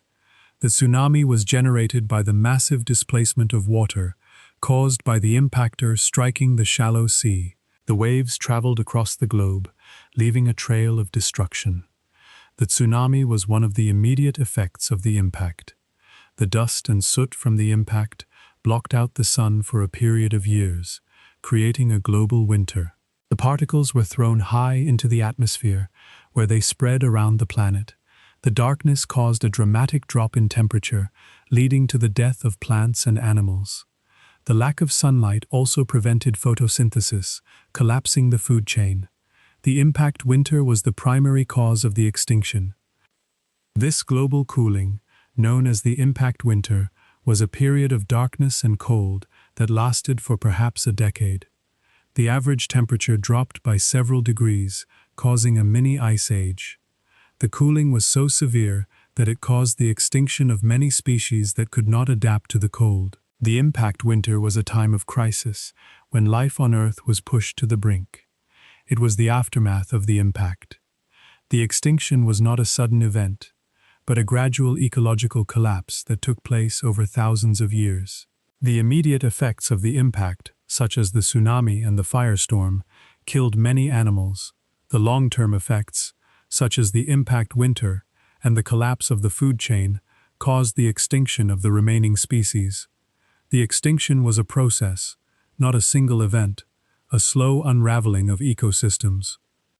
The extinction event that killed the non-avian dinosaurs is called the Cretaceous-Paleogene extinction, or KPG extinction for short. The name refers to the boundary between the Cretaceous and Paleogene periods, the time when the extinction occurred. The KPG boundary is a distinct layer in the rock, marking the end of the Mesozoic era. It is a clear dividing line in the history of life. The extinction is named for the geological boundary that marks its occurrence. about 75% of all plant and animal species on Earth went extinct during the KPG event. This included the non-avian dinosaurs, as well as many marine reptiles and flying reptiles. The extinction was global in scope, affecting life on every continent. It was one of the most severe extinction events in Earth's history, comparable to the Great Dying at the end of the Permian. The extinction was a catastrophe. The only dinosaurs to survive the impact were the small, feathered ancestors of modern birds. These animals were able to survive because they could fly, had high metabolisms, and could eat a varied diet. They were small enough to find shelter and food in the post-impact world. The survivors were the ones that could adapt to the new conditions. The birds are the direct descendants of these survivors. Crocodiles survived the extinction because they can live for long periods without food. They are also adaptable, able to live in a variety of environments. Their ability to survive without food for months allowed them to weather the collapse of the food chain. The crocodiles were one of the few groups of large reptiles to survive the impact. They are a living link to the age of dinosaurs. The KPG boundary is visible in some rock strata as a thin layer of iridium, a rare metal that is more common in asteroids than on Earth. This iridium layer was first discovered by the father-son team of Luis and Walter Alvarez in 1980. The presence of iridium provided the first evidence that an asteroid impact had caused the extinction. The layer is a marker of the impact event. Iridium is rare on Earth because it is a siderophile element, meaning it has a strong affinity for iron. During the formation of the Earth, most of the iridium sank to the core. It is only found in the Earth's crust in small amounts, usually in meteorites. The layer of iridium at the KPG boundary is unusually thick, indicating that it came from an extraterrestrial source. It is the smoking gun for the impact. The impact winter lasted for about a decade, with the dust and soot blocking out the sun. The darkness caused a drop in temperature, leading to the death of many plants. The loss of plants caused the herbivores to starve, and the loss of herbivores caused the carnivores to starve. The food chain collapsed, leading to the extinction of many species. The impact winter was the primary cause of the extinction. The extinction happened 66 million years ago, marking the end of the Mesozoic era and the beginning of the Cenozoic. The Cenozoic is the era of mammals, when the mammals began to diversify and take over the roles left vacant by the dinosaurs. The extinction of the non-avian dinosaurs opened the door for the evolution of mammals, including humans. The extinction was a turning point in the history of life. The asteroid impact was not the only cause of the extinction. There were also massive volcanic eruptions in India at the time. The Deccan Traps, a large volcanic province, erupted over a period of thousands of years, releasing huge amounts of gas and dust. These eruptions may have contributed to the warming or cooling of the climate, making the extinction worse. The volcanic activity was a contributing factor, though the impact was the primary cause. The Deccan Traps eruptions began before the impact and continued after, adding to the environmental stress. The eruptions released carbon dioxide, sulfur dioxide, and other gases into the atmosphere. These gases caused climate change, leading to both warming and cooling episodes. The volcanic activity was a stressor on the environment, making it more vulnerable to the impact. The combination of impact and volcanoes led to the extinction.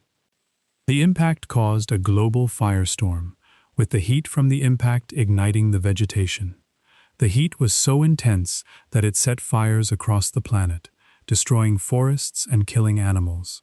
The fires added to the dust and soot in the atmosphere, worsening the impact winter. The firestorm was a secondary effect of the impact, but it caused significant damage.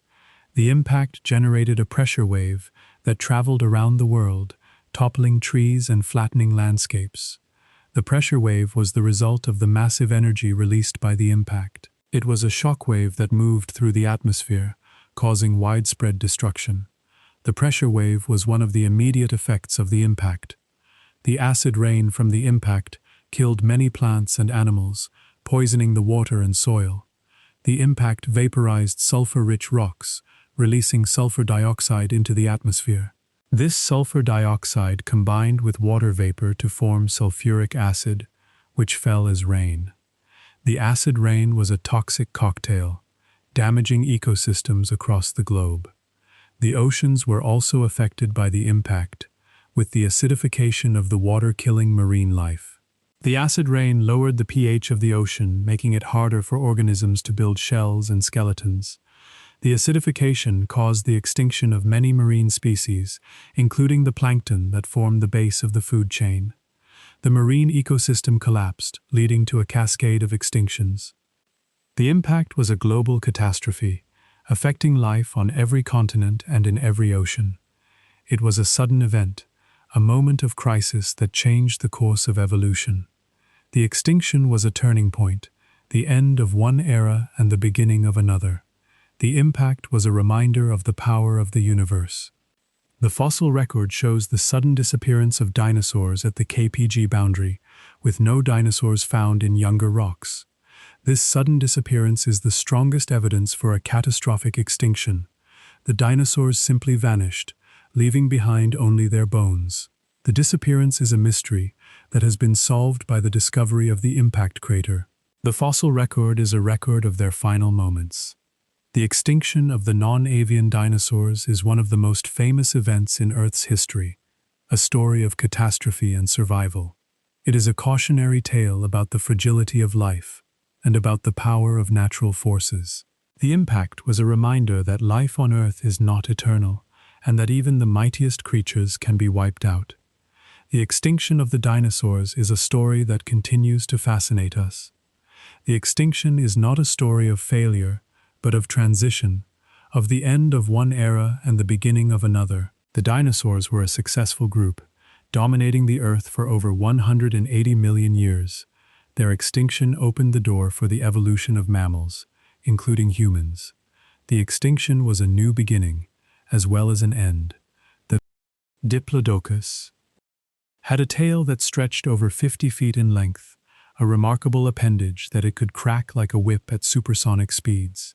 The tail was composed of over 80 vertebrae, each one connected by ball and socket joints that allowed for a wide range of motion.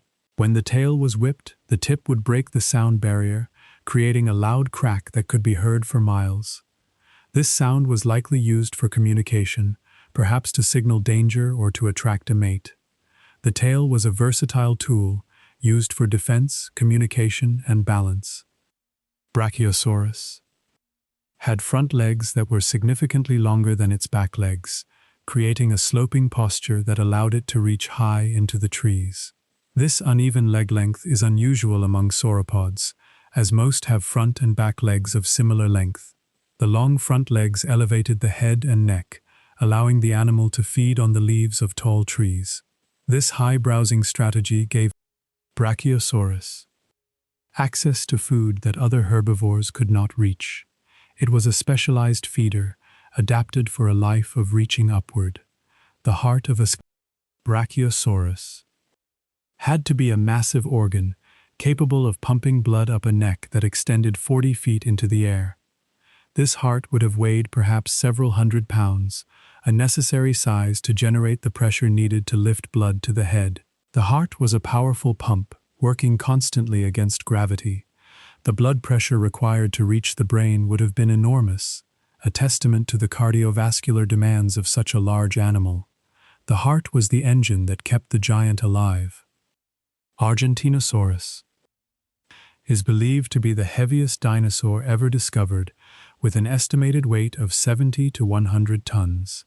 This is roughly the weight of a modern blue whale, making it one of the largest land animals ever to exist. Its fossils were found in Argentina, in rock formations dating to the Cretaceous period.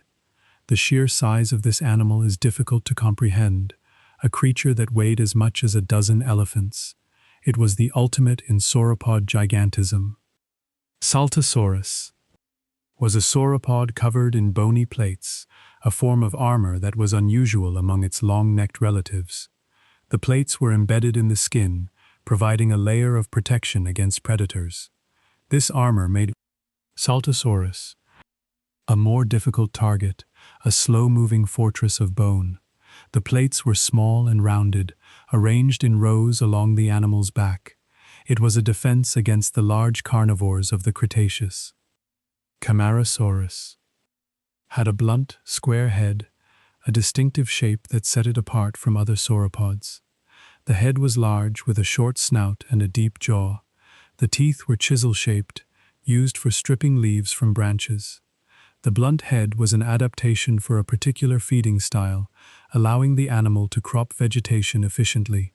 It was a common sauropod in North America, and its fossils are abundant. Maiasaurus had the longest neck of any known animal, reaching up to 30 feet in length. This neck was composed of 18 vertebrae, each one elongated to create the remarkable length. The neck was so long that it could reach the tops of the tallest trees, giving Maiasaurus access to food that other herbivores could not reach. The neck was a feeding adaptation, allowing the animal to browse at great heights.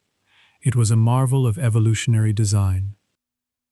Kentrosaurus had spikes on its shoulders and its tail, a defensive arrangement that was different from the plates of Stegosaurus.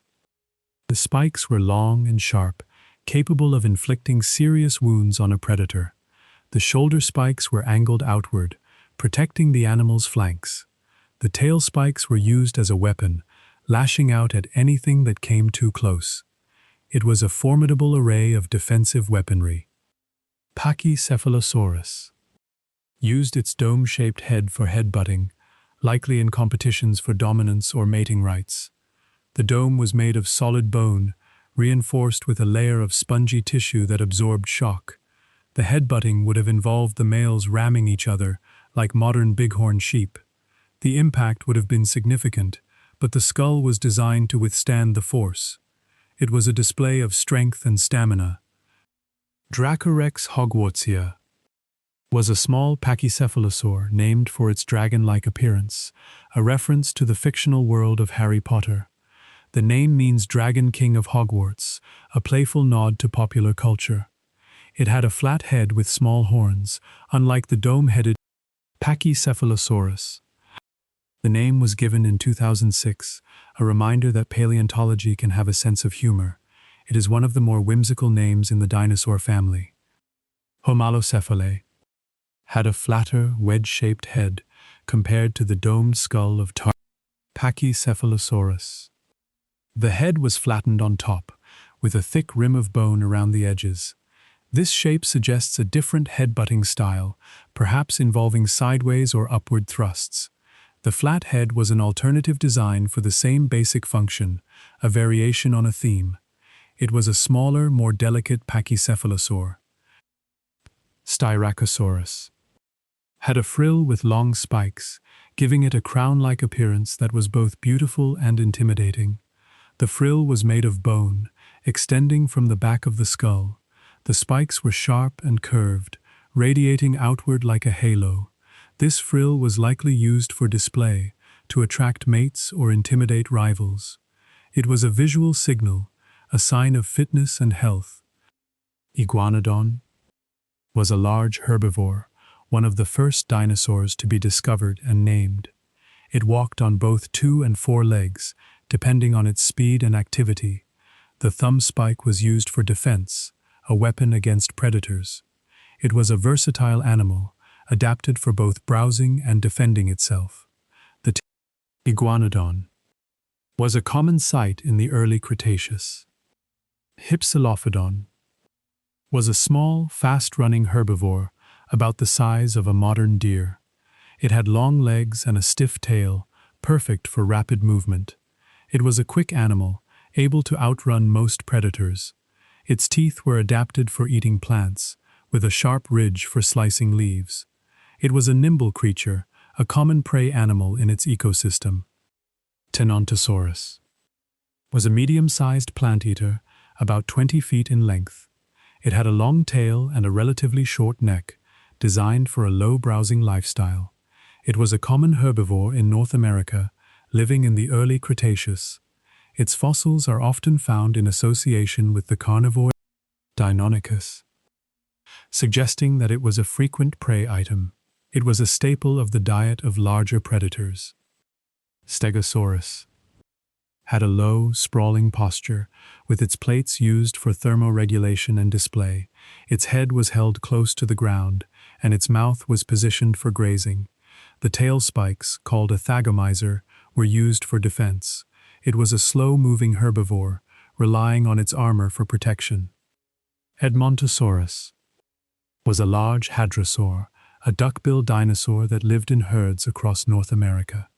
It had a broad, flat beak for cropping plants and thousands of teeth for grinding. It was a social animal, traveling in large groups for protection. The herds migrated across the landscape, following the available vegetation.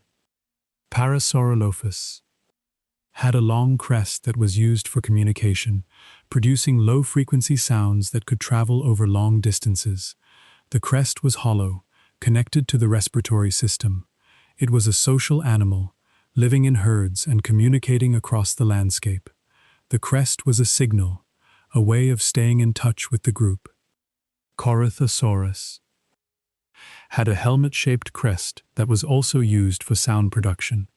The crest was an amplification device, making the animal's calls louder and more resonant.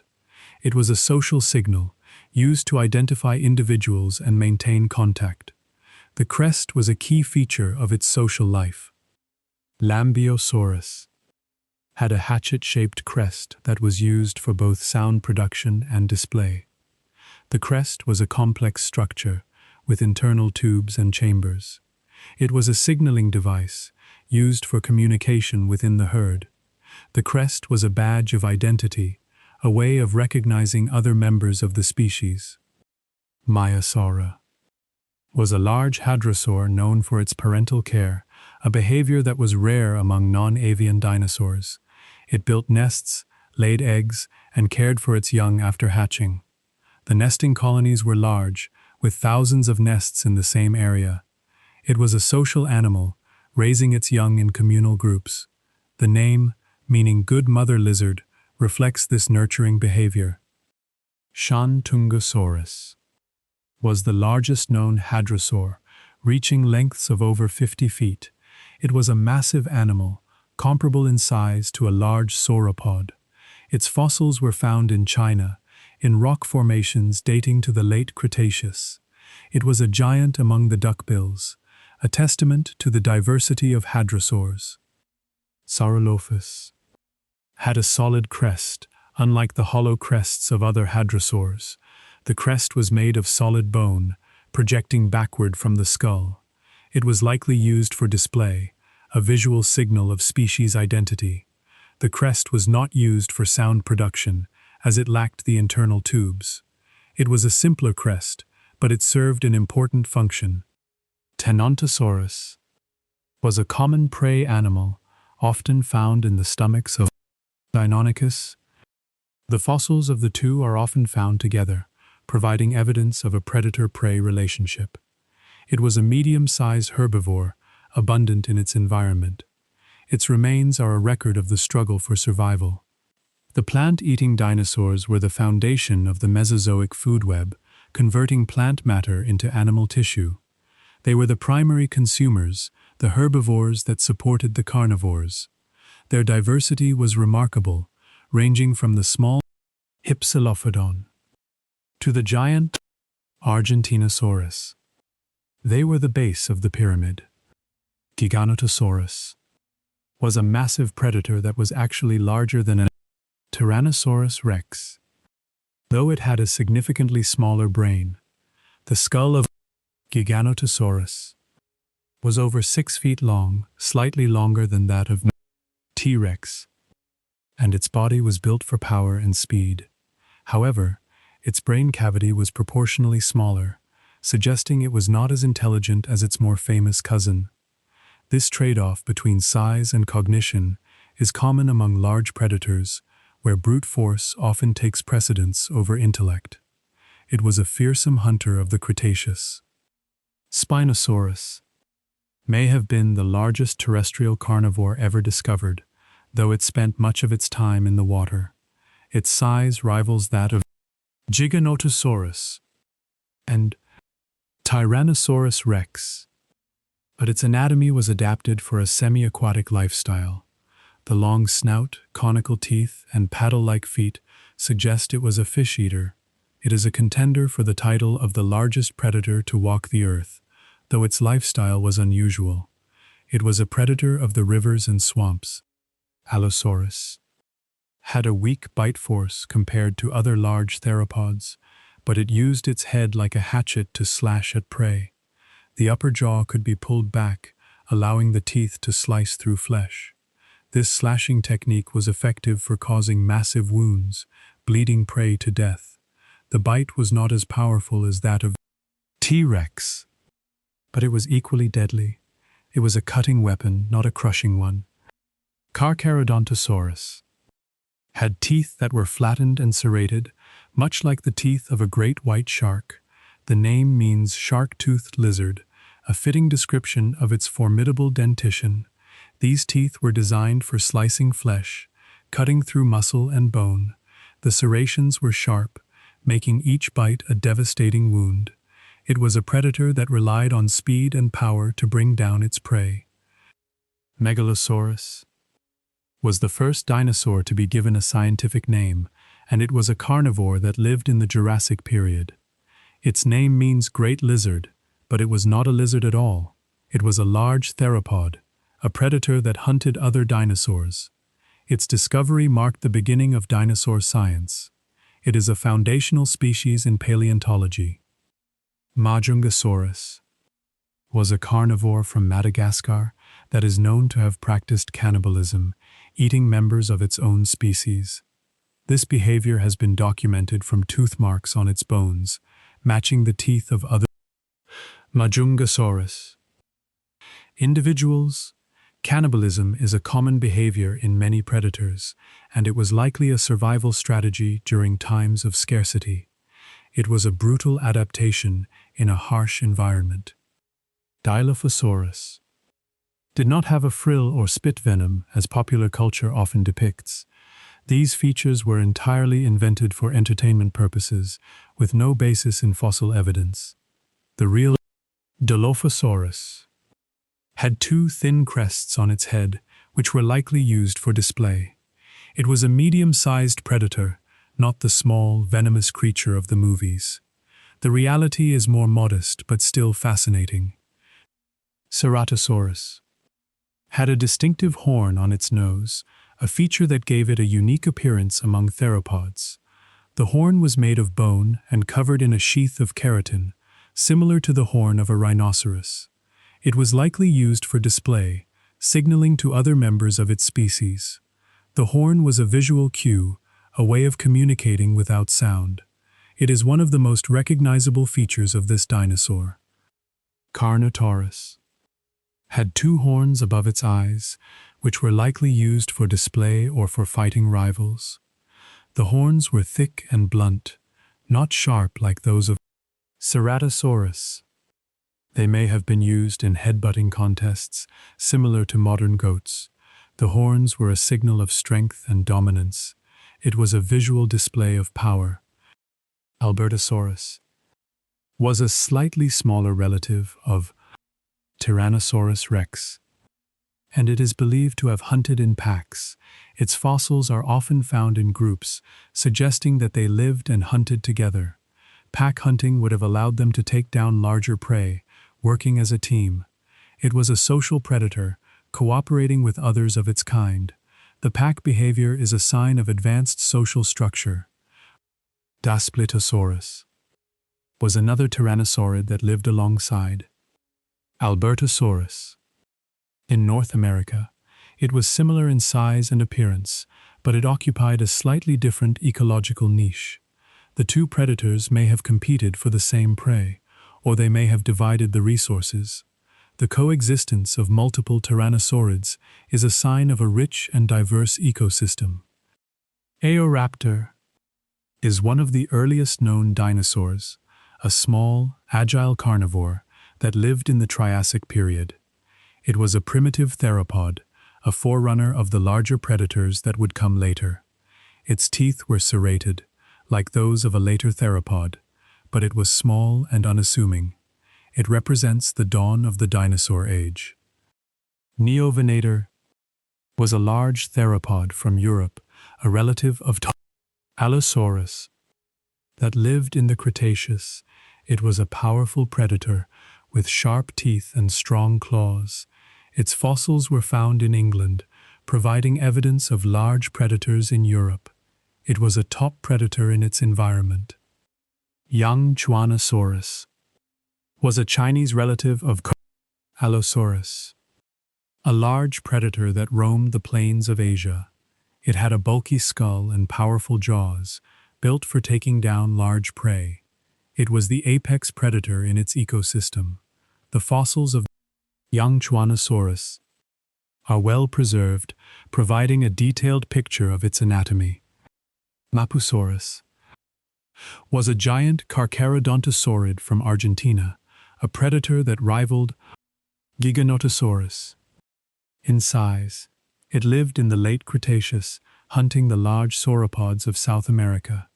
Its fossils were found in a bone bed, suggesting that it may have hunted in packs. It was a massive predator, one of the largest ever discovered. The meat-eating dinosaurs were the apex predators of the Mesozoic, the hunters that kept the herbivores in check. They were diverse, ranging from the small, agile Oviraptor to the massive Spinosaurus. They were the top of the food chain, the rulers of the dinosaur world. Their teeth and claws were the tools of their trade.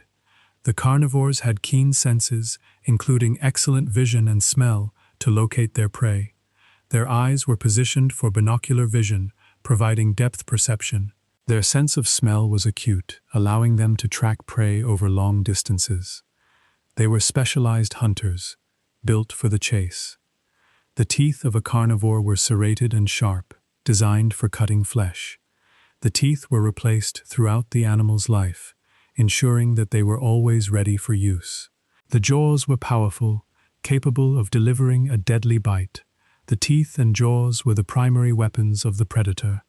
The claws of a carnivore were used for gripping and slashing, holding onto prey as it struggled. The claws were sharp and curved, designed for inflicting deep wounds. The feet were used to hold the prey down, while the jaws delivered the killing bite. The claws were an essential part of the predator's arsenal.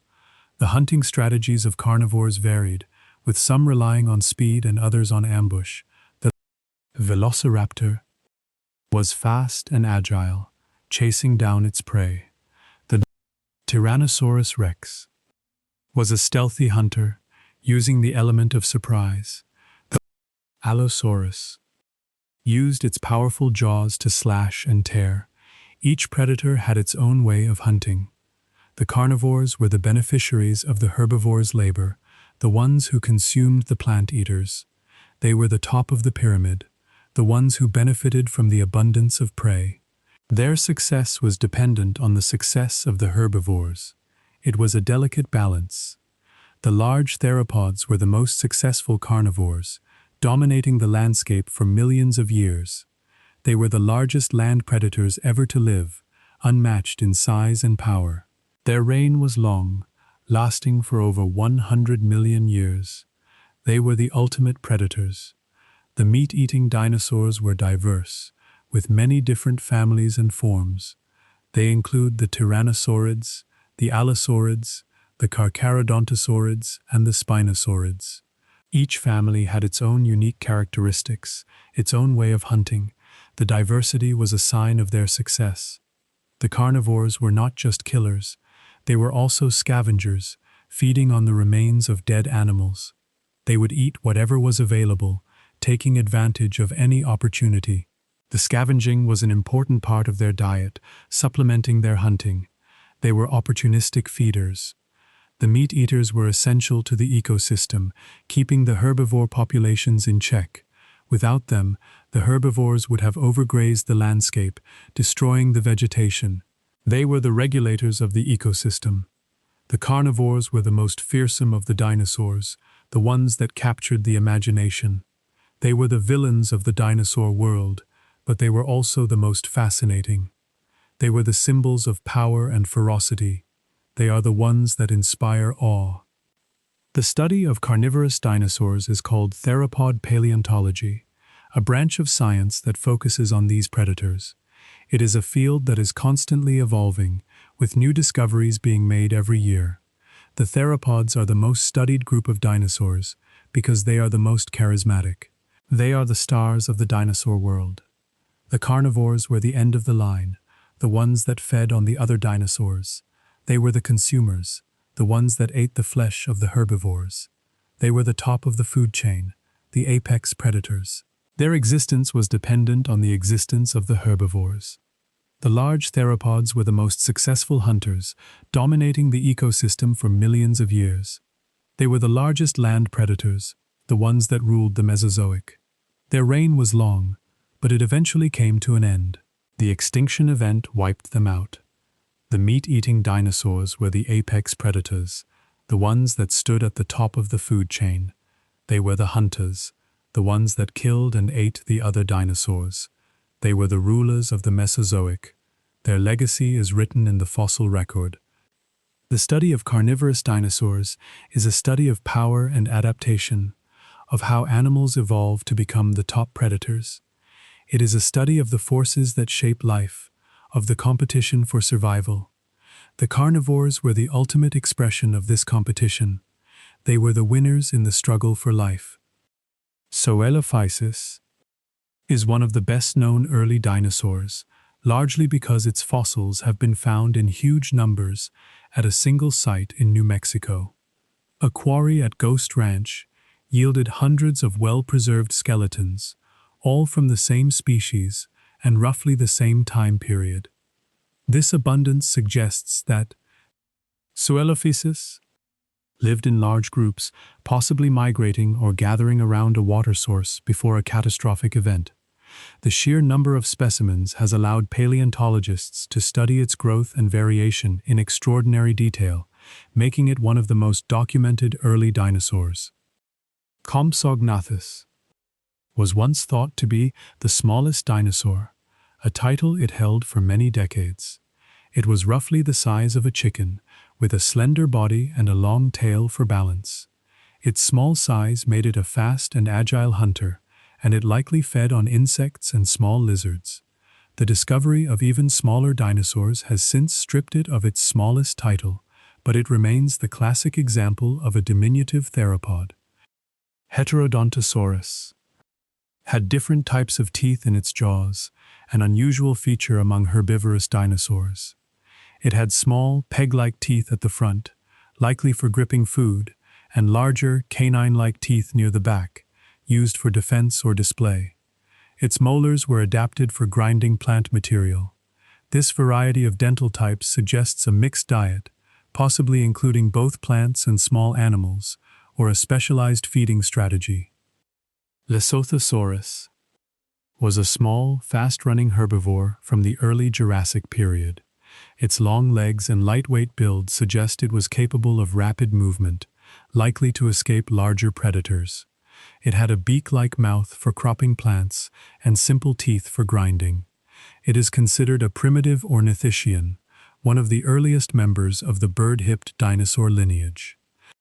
Scipionyx is famous for preserving soft tissues, including muscles, intestines, and even the trachea. The fossil was found in Italy, where the unique geological conditions allowed for the preservation of these delicate structures. This level of detail provides a rare glimpse into the internal anatomy of a dinosaur, making it one of the most important finds for understanding theropod physiology. Microraptor had iridescent black feathers, similar to the plumage of a modern crow. A microscopic analysis of its feathers revealed the presence of melanosomes, organelles that produce pigment. The shape and arrangement of these melanosomes suggest an iridescent sheen, meaning the feathers would have shimmered with colors in the light. This discovery provided direct evidence of the color and appearance of a dinosaur, not just its bones. Velociraptor was about the size of a turkey, a far cry from the large, menacing creature depicted in popular culture. It was a small, agile predator, and its size allowed it to pursue smaller prey. Its most famous feature was the large sickle-shaped claw on each foot, used to slash at prey. The true Velociraptor was a formidable hunter for its size, but it was not the giant of the movies. Oviraptor likely ate nuts and seeds, a diet that is supported by the structure of its beak and the lack of teeth. It had a powerful, parrot-like beak, capable of cracking hard shells. This suggests that it was an omnivore, supplementing its diet with plant material. The discovery of a specimen preserved in a brooding position has also shown that it was a caring parent. Protoceratops. Eggs have been found in nests, often arranged in circular patterns. These nests are evidence of colonial nesting and parental care. The eggs were laid in shallow pits in the sand and were likely covered to protect them from the elements. The discovery of these nests has provided significant insight into the reproductive behavior of this early ceratopsian.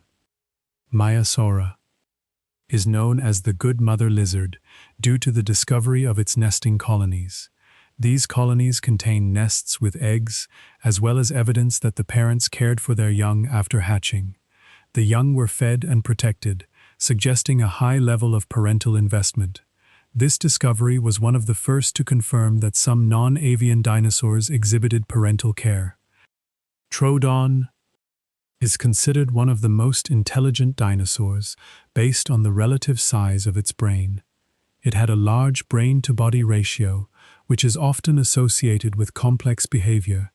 Its intelligence may have allowed for problem-solving and social interaction, making it a particularly advanced predator.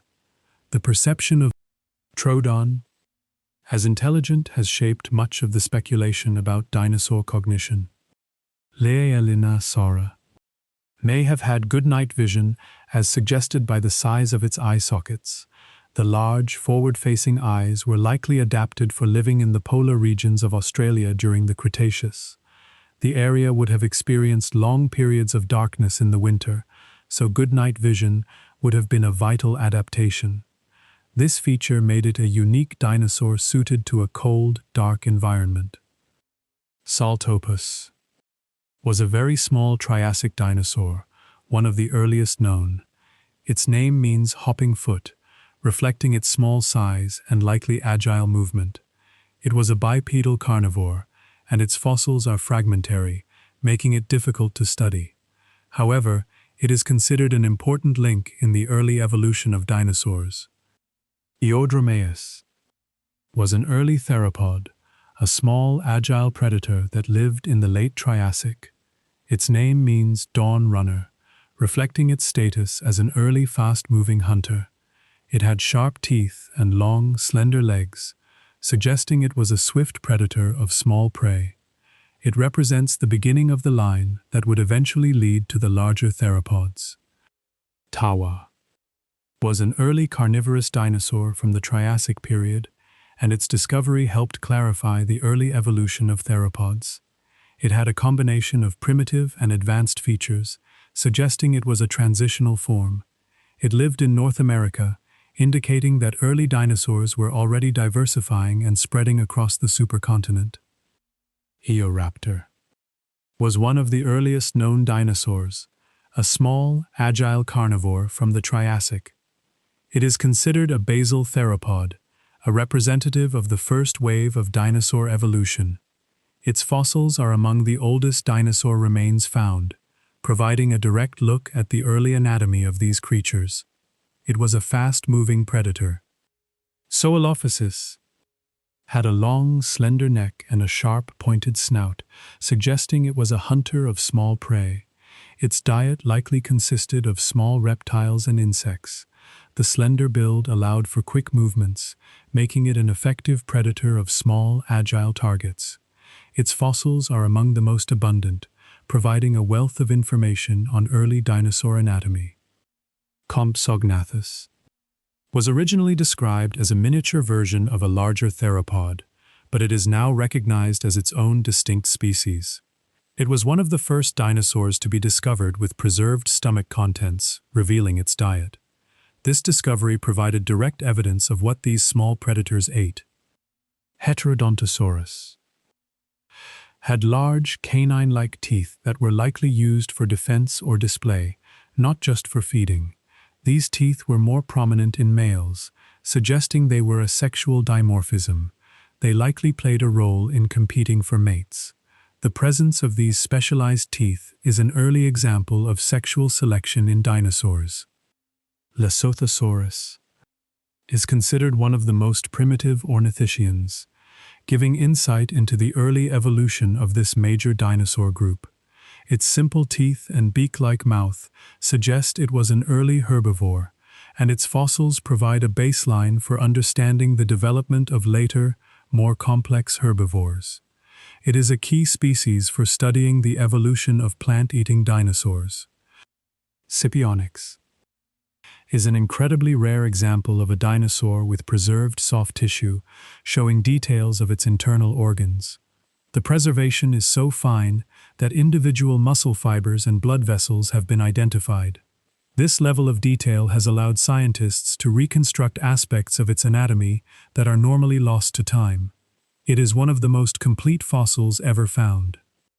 Microraptor is known for its 4 wings, an adaptation that suggests it was a tree-dwelling glider.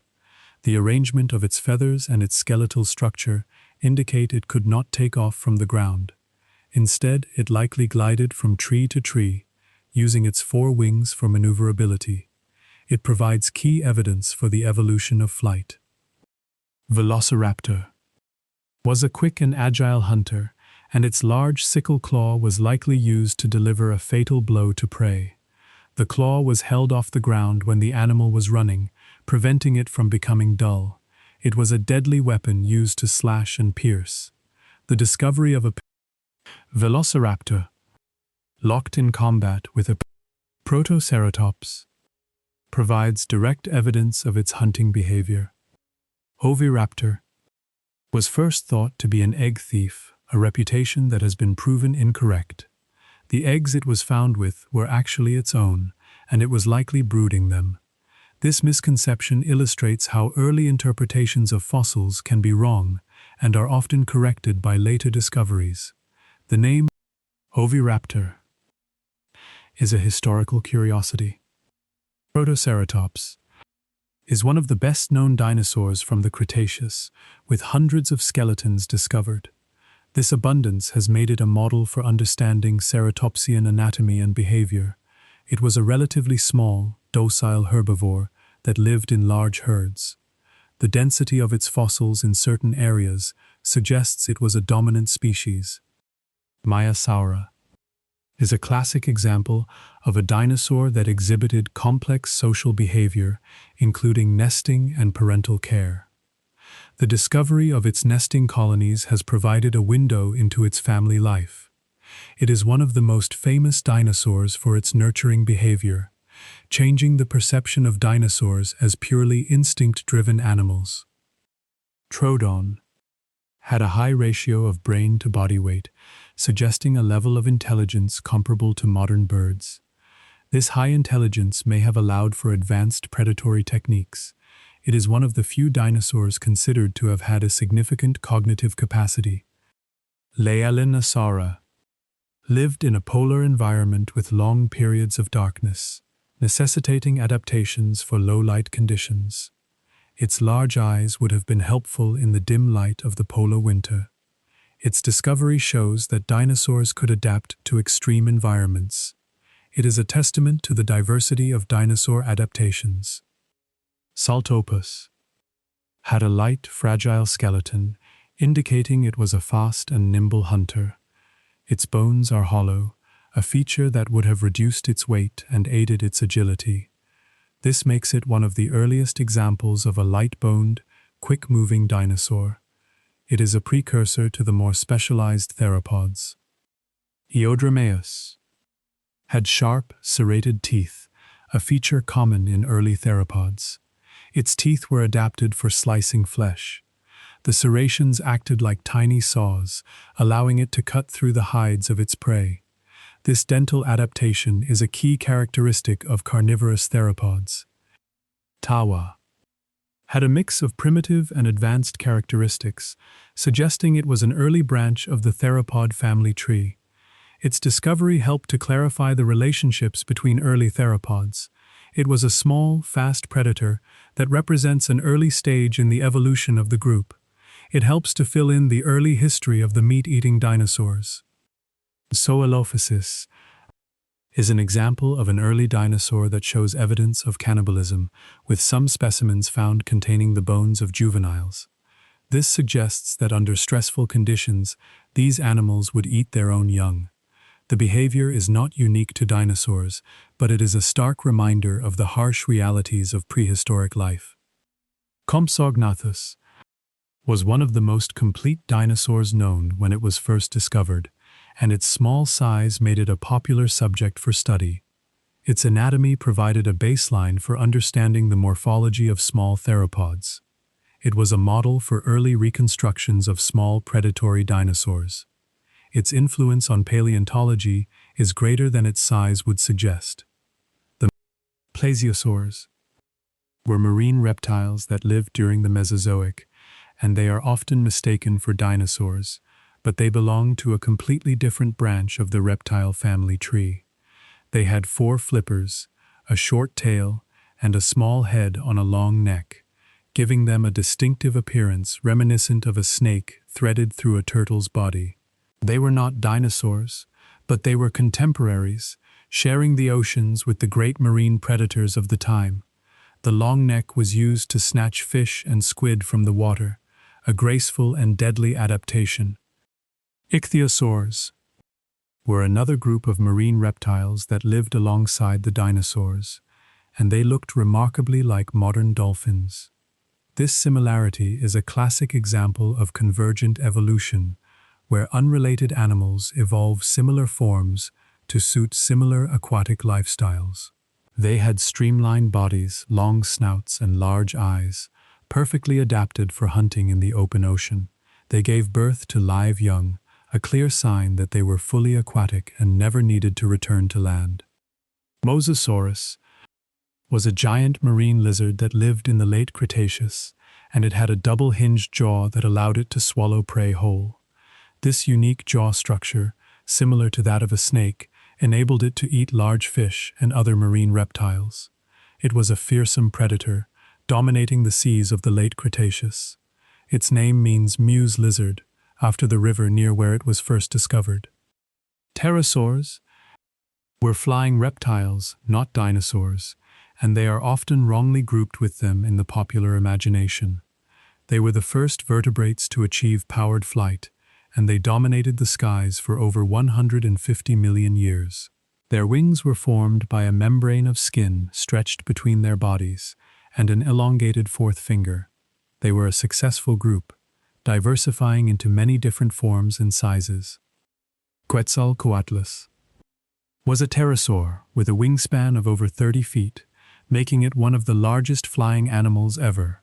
It was as tall as a giraffe when standing on the ground, with a long neck and a massive beak. Its size was so immense that it challenges our understanding of the limits of flight. It likely spent much of its time on the ground, foraging for food like a modern stork, and only took to the air when necessary. Dimorphodon was a pterosaur with 2 distinct types of teeth, a feature that gave it its name, which means two-form tooth. The front teeth were large and pointed, while the back teeth were smaller and more numerous. This suggests it had a varied diet, perhaps feeding on fish and small land animals. It was a relatively small pterosaur, with a short head and a long tail, common among early pterosaurs. Pteranodon had a head crest that was likely used for display, a feature that was more prominent in males than in females.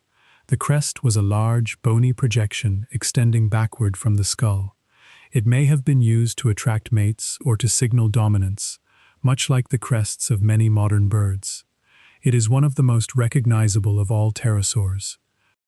Elasmosaurus was a plesiosaur with a neck that stretched over 25 feet, containing 72 vertebrae. This extraordinary length was far greater than any other known animal, making it a truly bizarre creature. The neck was stiff, not flexible, and it was likely used to sweep through the water, catching fish and squid. It is one of the most extreme examples of neck elongation in the animal kingdom. Leopleurodon was a marine reptile with 4 powerful flippers, which allowed it to swim with great speed and agility.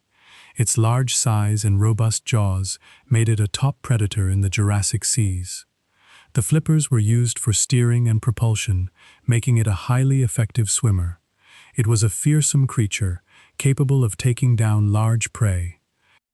Nothosaurus had webbed feet and a long, skinny body, adaptations for a semi-aquatic lifestyle. It likely spent much of its time in the water, hunting for fish, but it could also move on land. The webbed feet acted as paddles, propelling it through the water with ease. It was a transitional form, bridging the gap between land and sea. Tenistropheus had an incredibly long neck that was as long as its body and tail combined, a feature that is unique among reptiles. Its neck was composed of elongated vertebrae, making it look like a bizarre serpentine creature. It may have lived near the water, using its long neck to catch fish without getting its body wet. The neck was a specialized adaptation for a unique feeding strategy. Dimetrodon is often mistaken for a dinosaur, but it was actually a synapsid, a group that is more closely related to mammals than to reptiles. It lived in the Permian period, before the age of dinosaurs, and it is famous for its large sail on its back. The sail was made of elongated spines connected by skin, and it was likely used for thermoregulation or display. It is a classic example of a prehistoric animal that is not a dinosaur. Pterodaustro had a filter-feeding beak, much like a modern flamingo, and it used it to strain tiny organisms from the water. Its beak was lined with hundreds of fine, bristle-like teeth that acted as a sieve. This specialized diet is unique among pterosaurs, showing the diversity of their feeding strategies. It was a gentle giant, feeding on small plankton. Rhamphorhynchus had a long, pointed tail that ended in a diamond-shaped fin, a feature common in early pterosaurs. The tail was used for stability in flight, acting as a rudder. Its jaws were filled with sharp, pointed teeth, suggesting it was a fish eater. It is one of the best-known pterosaurs from the Jurassic period. Nyctosaurus had a huge antler-like crest on its head, which was far larger than its skull. This crest was likely used for display, possibly in courtship rituals, similar to the elaborate feathers of modern birds of paradise. The crest was composed of bone and was extremely delicate. It is one of the most unusual head ornaments in the fossil record. The aquatic and flying reptiles were not dinosaurs, but they were some of the most successful and diverse animals of the Mesozoic. They filled the niches that are now occupied by whales, dolphins, sharks, and birds. They were the rulers of the seas and the skies. Their adaptations are a testament to the power of evolution.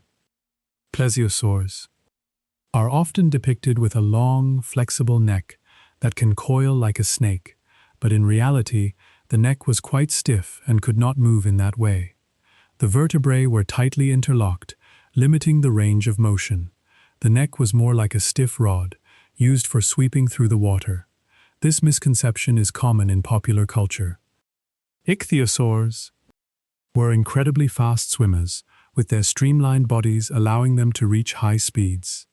They had large eyes, which were an adaptation for hunting in the deep, dark waters. The eyes were protected by bony rings, providing support. They were the apex predators of the Mesozoic oceans. Mosasaurus was a powerful swimmer, using its tail to propel itself through the water. Its flippers were used for steering and balance. It was a massive predator, and its jaws were capable of crushing the shells of turtles and ammonites. It was a dominant force in the late Cretaceous seas. Pterosaurs were covered in a type of hair-like filament called pycnofibers, which were not feathers but served a similar insulating function. These pycnofibers kept the pterosaurs warm, allowing them to be active over a wide range of temperatures. This adaptation shows that pterosaurs were warm-blooded, a trait that is more common in birds. Quetzalcoatlus was so large that it would have been impossible for it to take off from the ground by flapping its wings alone. It likely used a running start, spreading its wings to catch the air. It may have also used thermal currents to gain altitude. Its size is a challenge to our understanding of aerodynamics. Dimorphodon had a short, robust skull with two types of teeth, indicating a varied diet. Its short wings and long tail suggest it was not a fast flyer, but it was capable of maneuvering in tight spaces. It likely lived in coastal areas, feeding on fish and insects. It was an agile and adaptable animal. Pteranodon had a wingspan of up to 20 feet, and it was a proficient flyer, soaring over the ancient oceans. It spent much of its time in the air, hunting for fish. Its crest was a distinctive feature, used for display. It was one of the most successful of all the pterosaurs. Elasmosaurus had a small head and a long, slender neck, which it used to reach into schools of fish. The neck was flexible enough to allow the head to move in many directions. It was a patient hunter, waiting for the right moment to strike. Its body was built for a life of slow, deliberate movement. Leopleurodon had a large head and powerful jaws, making it one of the most formidable predators of its time. It hunted other marine reptiles, including plesiosaurs and ichthyosaurs. Its teeth were large and sharp, capable of tearing through flesh. It was a true apex predator. Nothosaurus is one of the earliest known marine reptiles, and its anatomy shows the transition from land to water. Its legs were still capable of supporting its weight on land, but they were also adapted for swimming. It was a versatile creature, able to move between two worlds. Tanystropheus is one of the most bizarre reptiles ever discovered, with a neck that defies all logic. The neck was longer than its entire body, making it look like a living skeleton. It likely lived near the shore, using its neck to catch fish from a distance. It is an example of extreme evolutionary specialization. Dimetrodon is a classic example of a prehistoric animal that is often mistaken for a dinosaur, and it is a staple of museum exhibits. Its large sail is its most recognizable feature, and it was likely used to regulate its body temperature. It was a dominant predator of its time, long before the dinosaurs appeared. Pterodaustro is a fascinating example of a filter-feeding reptile, a niche that is rarely seen in the fossil record. Its beak was adapted for straining small organisms from the water, similar to a modern flamingo. It was a specialist, feeding on a diet that was abundant in its environment. It is a testament to the diversity of pterosaur lifestyles. Rhamphorhynchus had a long, stiff tail that ended in a diamond-shaped vein, which acted as a rudder for stability in flight. It was a common pterosaur in the Jurassic, and its fossils are often found in large numbers. It was a fish-eater, using its sharp teeth to catch prey. Its tail is a distinctive feature that sets it apart from later pterosaurs. Nyctosaurus is one of the strangest pterosaurs, with an enormous crest that dwarfs its skull. It is known from a single fossil, and the crest's purpose is still debated. It was likely used for display, as it was too large and fragile for any other function. It is a testament to the power of sexual selection. Plesiosaurs are often described as sea serpents, but they were not snakes. They were reptiles with a barrel-shaped body and 4 flippers. They were adapted for a life in the open ocean, and they were powerful swimmers. Their body shape is a classic example of marine adaptation. Ichthyosaurs were so well adapted to the water that they could not move on land, much like modern whales. They gave birth to live young, indicating they were entirely aquatic. Their bodies were a testament to the power of natural selection, shaping them for a life at sea. Mosasaurus had a jaw that was capable of dislocating, allowing it to swallow large prey. This adaptation is similar to that of modern snakes, showing a convergent evolution of the same feeding strategy. It was a predatory powerhouse, a top predator in the Cretaceous seas. Its jaw structure is a classic example of evolutionary adaptation. Pterosaurs were the first vertebrates to fly, and their success is a testament to the power of evolution. They dominated the skies for over 150 million years. Their size, diversity, and adaptations are a marvel of natural history.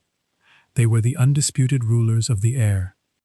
Quetzalcoatlus is the largest flying animal known to science, and its size pushes the limits of what is biologically possible.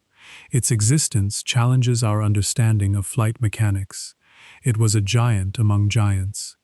The aquatic and flying reptiles are often overshadowed by the dinosaurs, but they were equally important and successful. They occupied entire worlds that the dinosaurs could not. They were the rulers of the seas and the skies. Dinosaur fossils have been found on every single continent on Earth, including Antarctica, which is now covered in ice.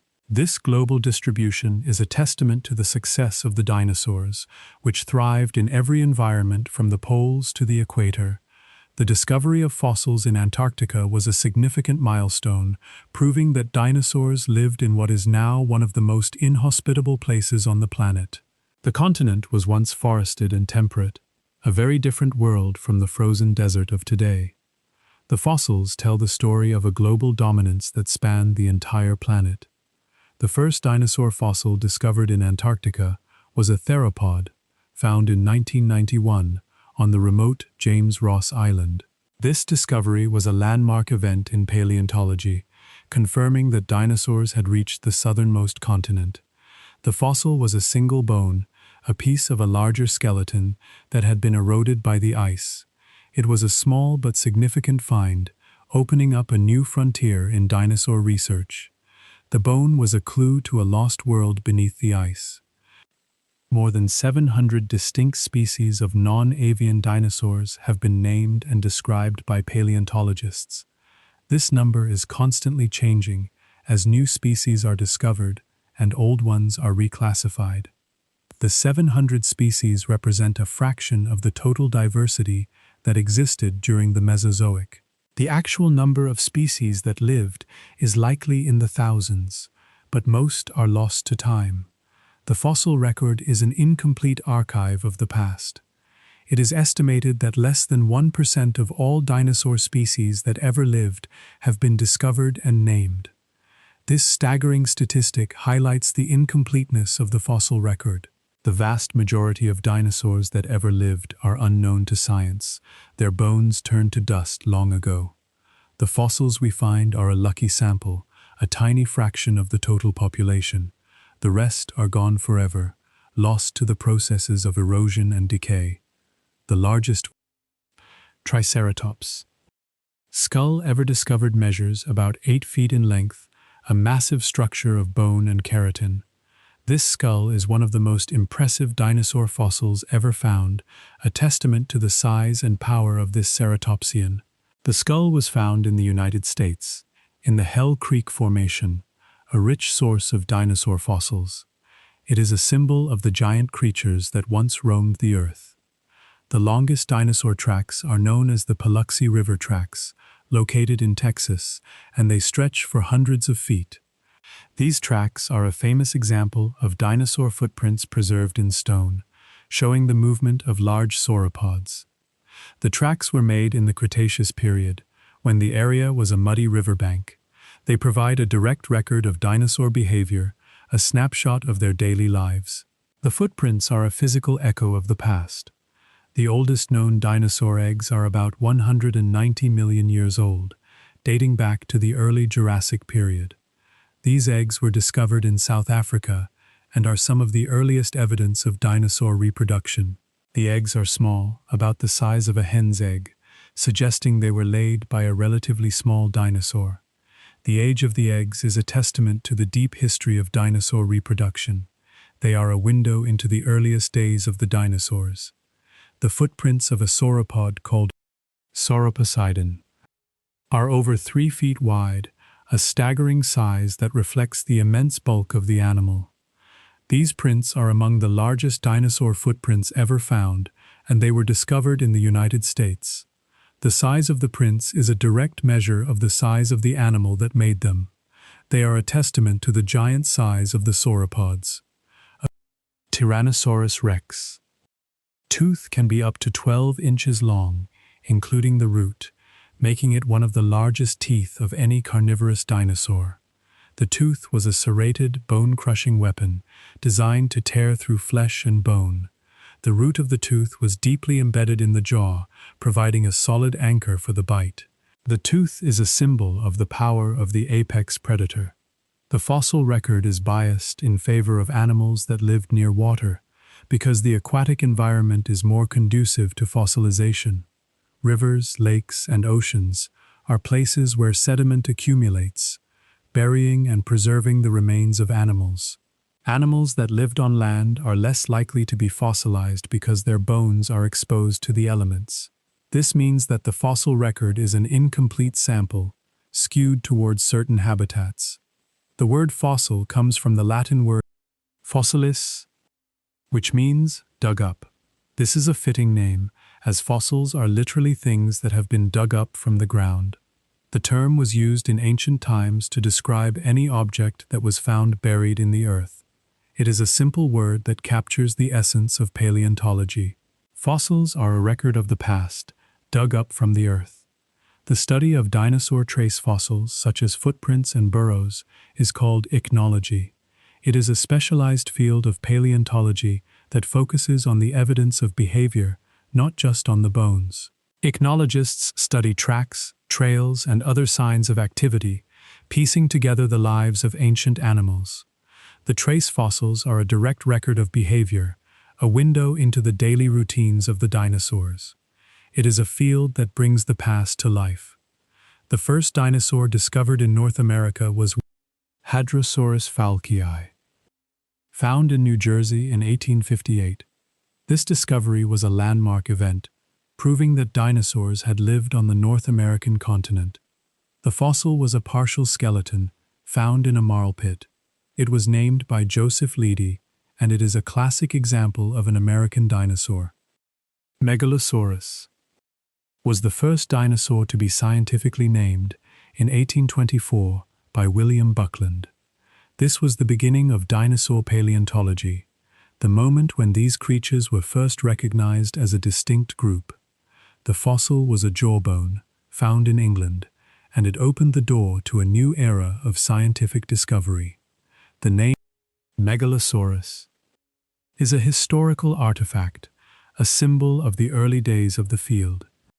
Brontosaurus was misclassified for decades, being considered a synonym of Apatosaurus. For much of the 20th century, it was only in 2015 that a comprehensive study reinstated Brontosaurus as a distinct genus. This is a story of scientific revision, a correction of a long-standing error. The thunder lizard was restored to its place in history. The fossil record of the dinosaurs is a legacy in stone, a testament to a lost world. The bones, the tracks, and the eggs are the echoes of a vanished age. They are the only clues we have to the lives of these ancient creatures. The fossils are a gift from the deep past, a window into the Mesozoic. The study of dinosaur fossils has led to many discoveries, from the nature of their bones to the details of their behavior. The fossils are a source of endless fascination, a subject of scientific inquiry. They are the raw material of paleontology, the building blocks of our understanding of the past. The study of fossils is the study of life itself. The distribution of dinosaur fossils across the globe is a record of the shifting continents and changing climates. The fossils tell the story of a changing planet, of drifting land masses and rising seas. They are a record of the Earth itself, as well as of the animals that lived on it. The fossils are a geological history. The fossils are also a record of extinction, of the end of the age of dinosaurs. The KPG boundary is a stark line in the rock, marking the moment of the Great Extinction. It is a reminder of the fragility of life, of the power of natural forces. The fossils are a cautionary tale. The study of dinosaur fossils is a collaborative effort involving paleontologists from around the world. The fossils are a shared resource, a common heritage of all of humanity. They are a source of wonder and knowledge. The study of fossils is a global enterprise. The dinosaur fossils are the most tangible link we have to the Mesozoic world, a world that is now lost forever. They are the evidence of a past that is almost unimaginable. The fossils are a physical connection to a time when giants roamed the earth. They are a reminder of the immense age of our planet. The fossils of dinosaurs are a record of life, a testament to the power of evolution. They are the remains of creatures that lived, breathed, and died millions of years ago.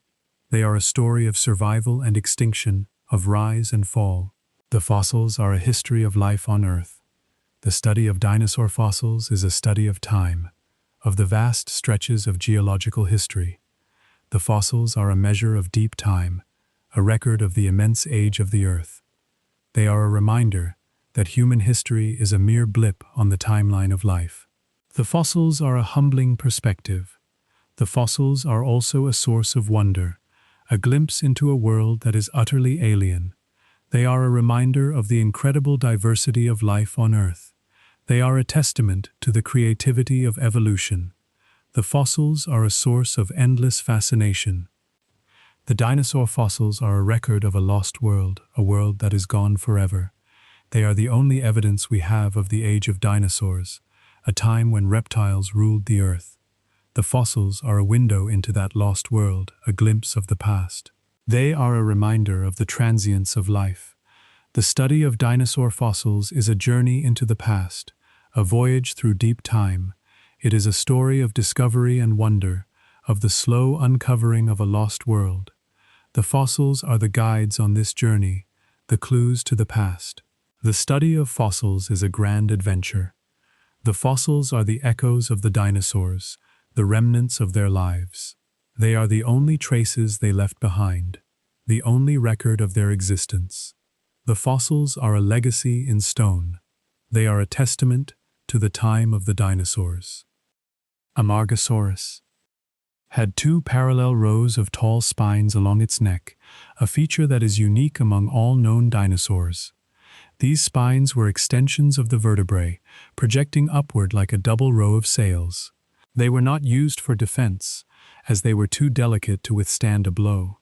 Instead, they were likely covered in a layer of skin, forming a display structure used for communication. The spines were a visual signal, a way of attracting mates or intimidating rivals.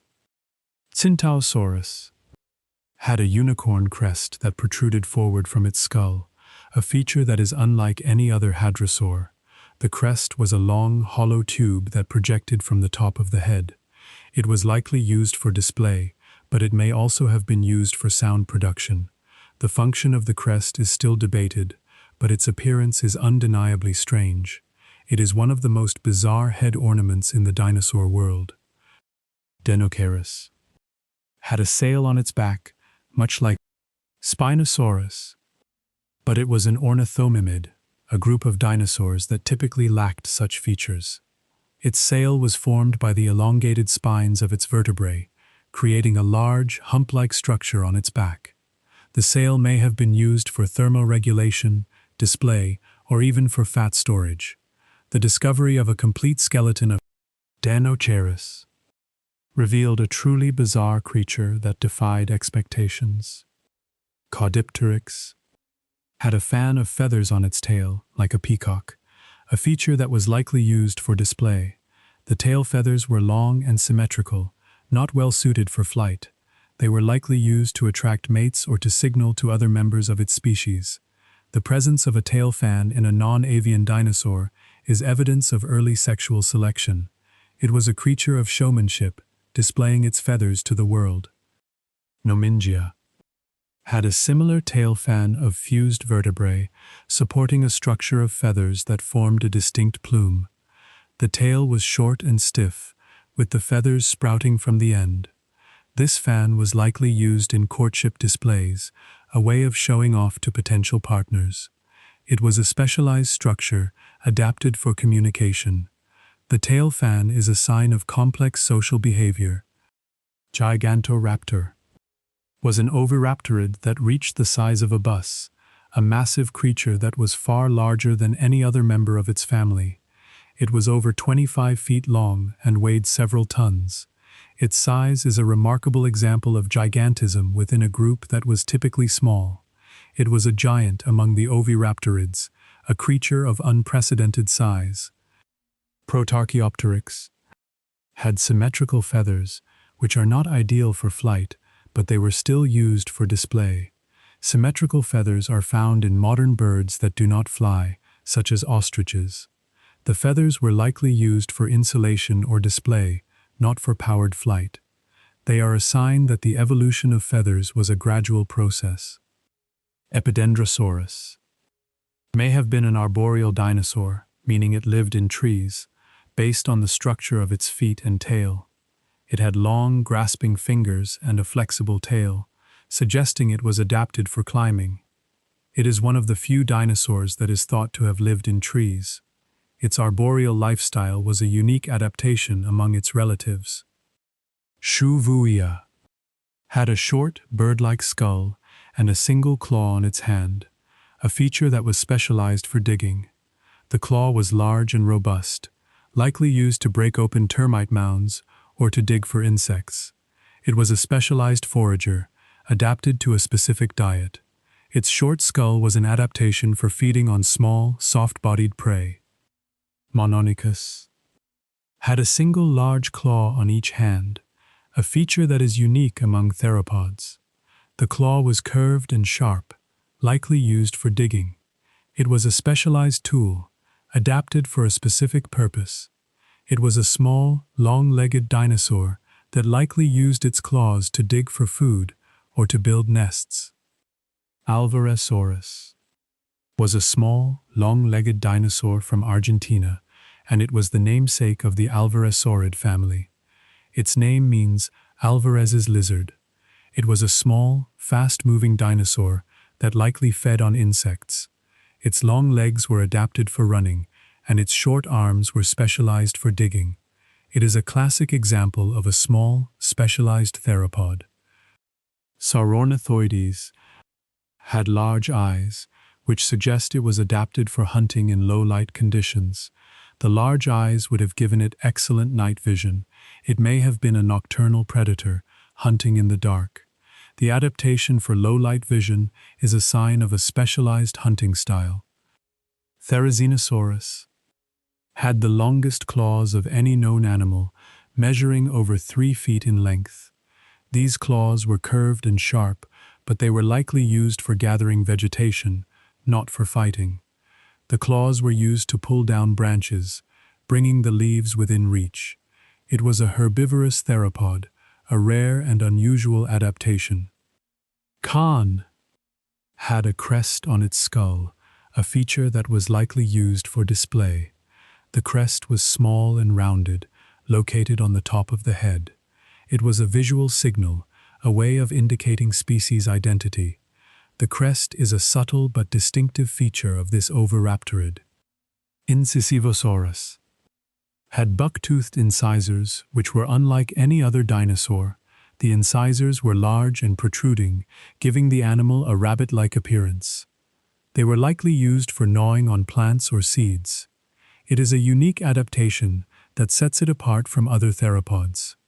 The oddities of the dinosaur world are a testament to the power of evolution, which produces a staggering variety of forms.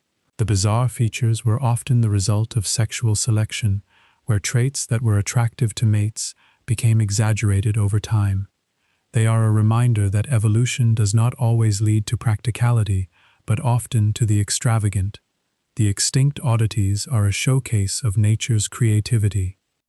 Amargasaurus had spines that were shaped like a double sail, a structure that was likely used to regulate body temperature.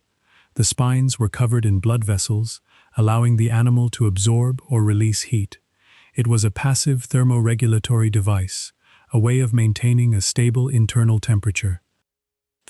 Centaurosaurus is sometimes called the unicorn dinosaur because of its unique crest, which projects forward like a horn. It is a name that reflects the wonder of its appearance. Its crest is one of the most unusual features of any hadrosaur, and its function is still uncertain. Dinosaurus was once known only from its arms, which were the largest of any known dinosaur. When a complete skeleton was finally found, it revealed a creature with a sail, a beak, and a bizarre mix of features. It is a creature that defies easy classification. Caudipteryx had a fan of feathers on its tail, a feature that was likely used to attract mates. The feathers were a display structure, a sign of the animal's health and vigor. It was a showy creature, a testament to the importance of visual communication. Nomingia had a tail fan that was made of fused vertebrae, a feature that was a structural support for the feathers.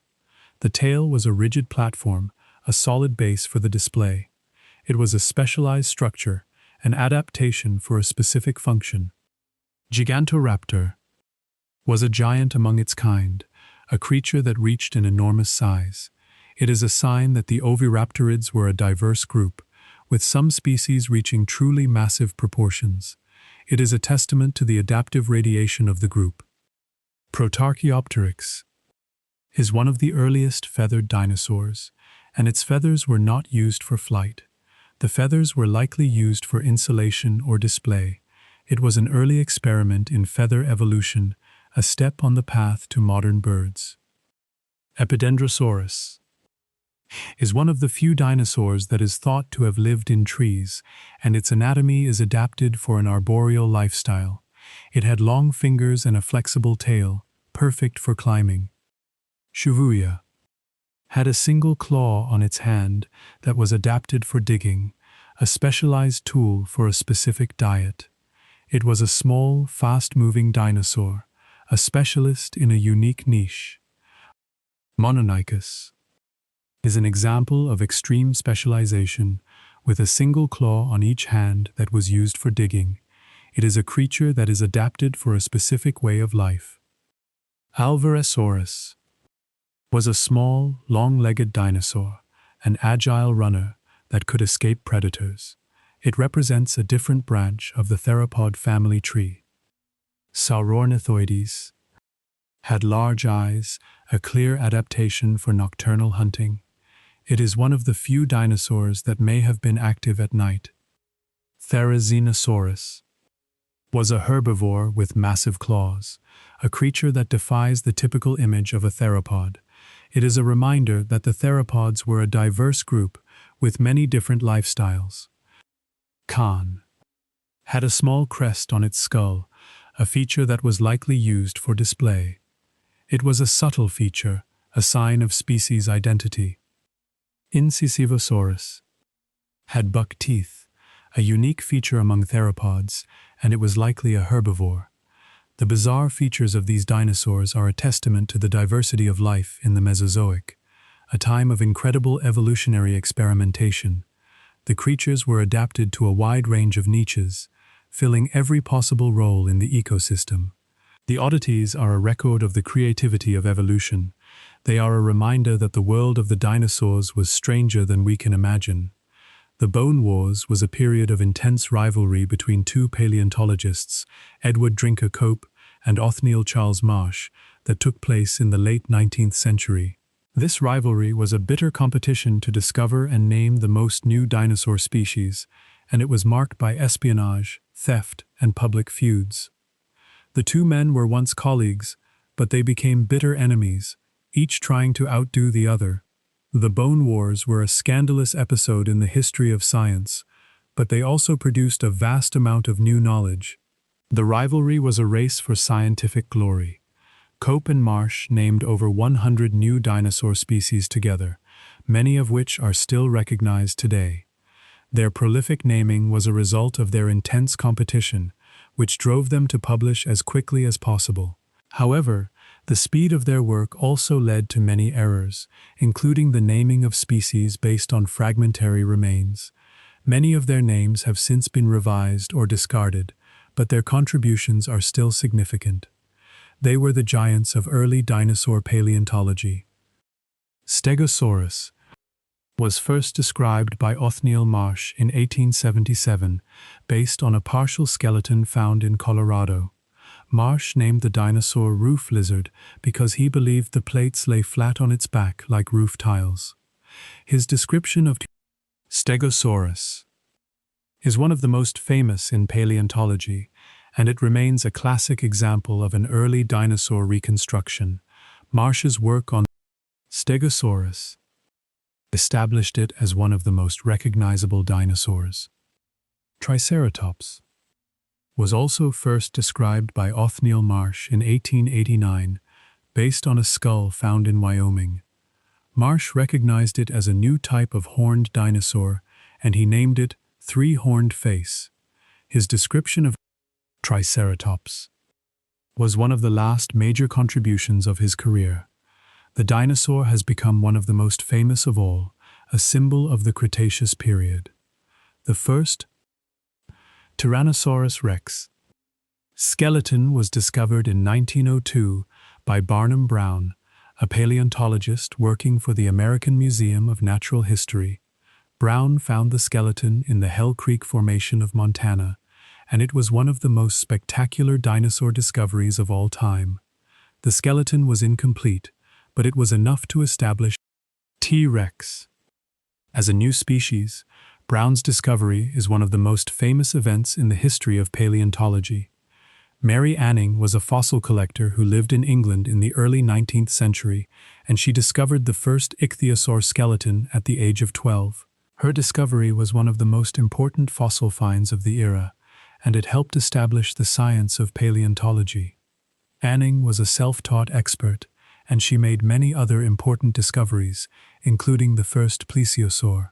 She is one of the most famous figures in the history of fossil collecting.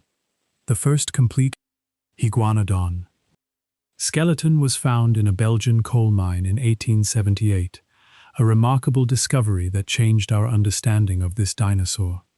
The skeletons were well preserved, and they provided the first detailed picture of iguanodon's anatomy. The discovery was a major event in paleontology, helping to establish the existence of these dinosaurs as real animals. The Belgian iguanodon skeletons are still among the most important dinosaur fossils ever found.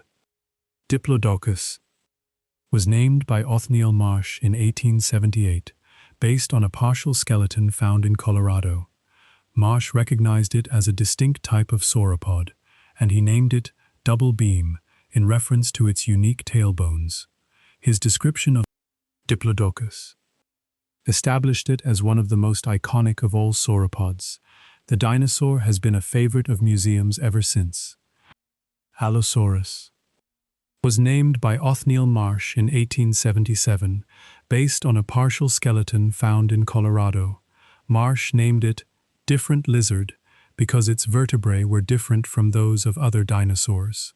His description of Allosaurus helped establish it as a major predator of the Jurassic period. The dinosaur is one of the most common in the fossil record. The study of dinosaur footprints is called ichnology, a specialized branch of paleontology that focuses on trace fossils. Ichnologists study tracks, trails, and other signs of animal activity, using them to reconstruct the behavior and environment of ancient animals. The field is important because it provides a direct record of dinosaur movement. Ichnology is a key part of understanding dinosaur behavior. The first American dinosaur to be described was Hadrosaurus falkii. In 1858, based on a skeleton found in New Jersey, the discovery of Hadrosaurus was a landmark event, proving that dinosaurs had lived in North America. The skeleton was named by Joseph Leidy, who recognized it as a new type of duck-billed dinosaur. Hadrosaurus was the first dinosaur to be mounted for public display. Brontosaurus was considered a species of Apatosaurus For many decades after it was discovered that Marsh had named the same animal twice, the name Brontosaurus was officially suppressed in favor of Apatosaurus. But it remained popular in the public imagination. The reinstatement of Brontosaurus as a distinct genus in 2015 was a major event in dinosaur taxonomy. It was a victory for the thunder lizard. The bone wars led to many naming errors as Cope and Marsh rushed to publish their findings. One of the most famous errors was the reconstruction of Elasmosaurus by Cope, who placed the head on the wrong end of the body. Marsh pointed out the error, leading to a public feud between the two men. The mistake is a reminder of the dangers of hasty science. Cope's law is named after Edward Drinker Cope, and it states that animal species tend to increase in size over evolutionary time. This pattern, known as Cope's rule, is a well-documented trend in the fossil record. It is a testament to Cope's contribution to evolutionary biology. Cope's law is a reminder of the power of natural selection. Marsh's expeditions were funded by the U.S. Geological Survey, giving him access to resources that Cope lacked. This advantage helped Marsh discover more species and publish more papers.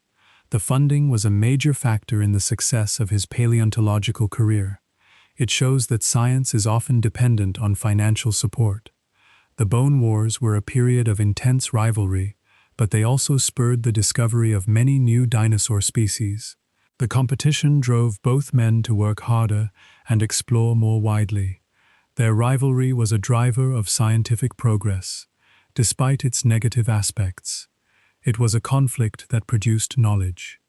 The study of dinosaur taxonomy is a constant process of revision as new fossils are discovered and new techniques are developed.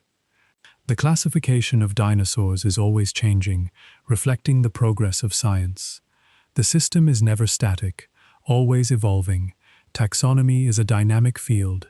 The naming of dinosaurs is a complex process, governed by the rules of the International Code of Zoological Nomenclature.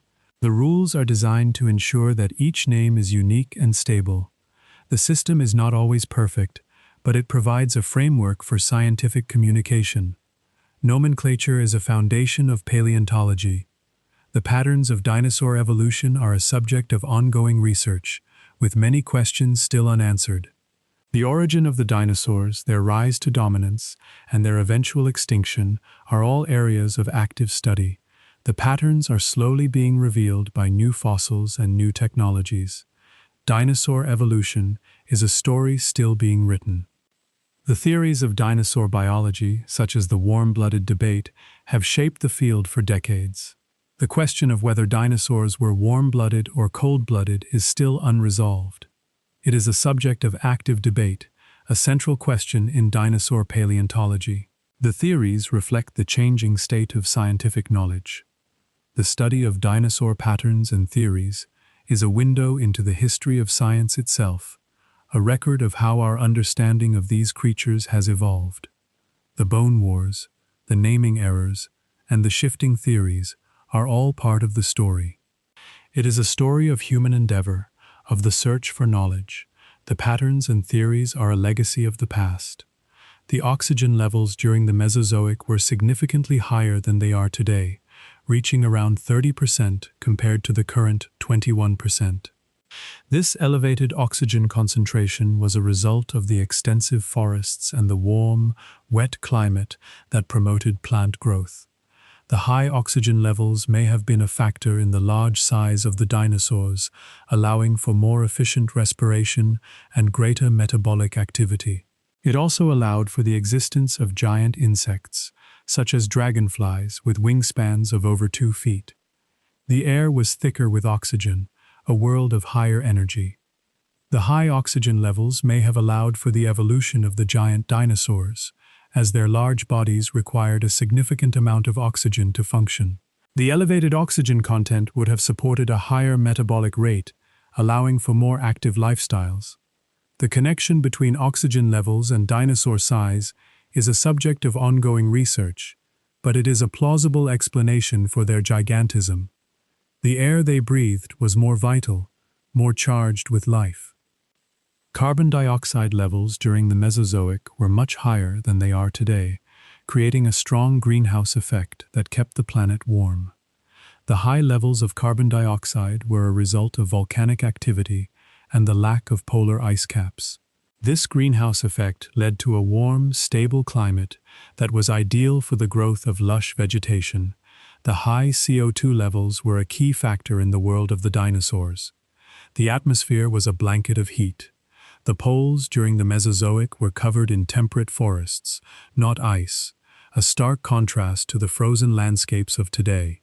The climate was so warm that trees grew at the poles, in regions that are now covered in ice.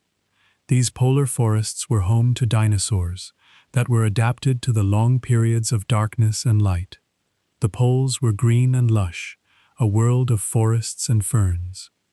Flowering plants called angiosperms first appeared during the Cretaceous period, and they transformed the landscape. The angiosperms were a new source of food, providing fruits, seeds, and nectar for the dinosaurs. They also created new habitats, shaping the evolution of the herbivores.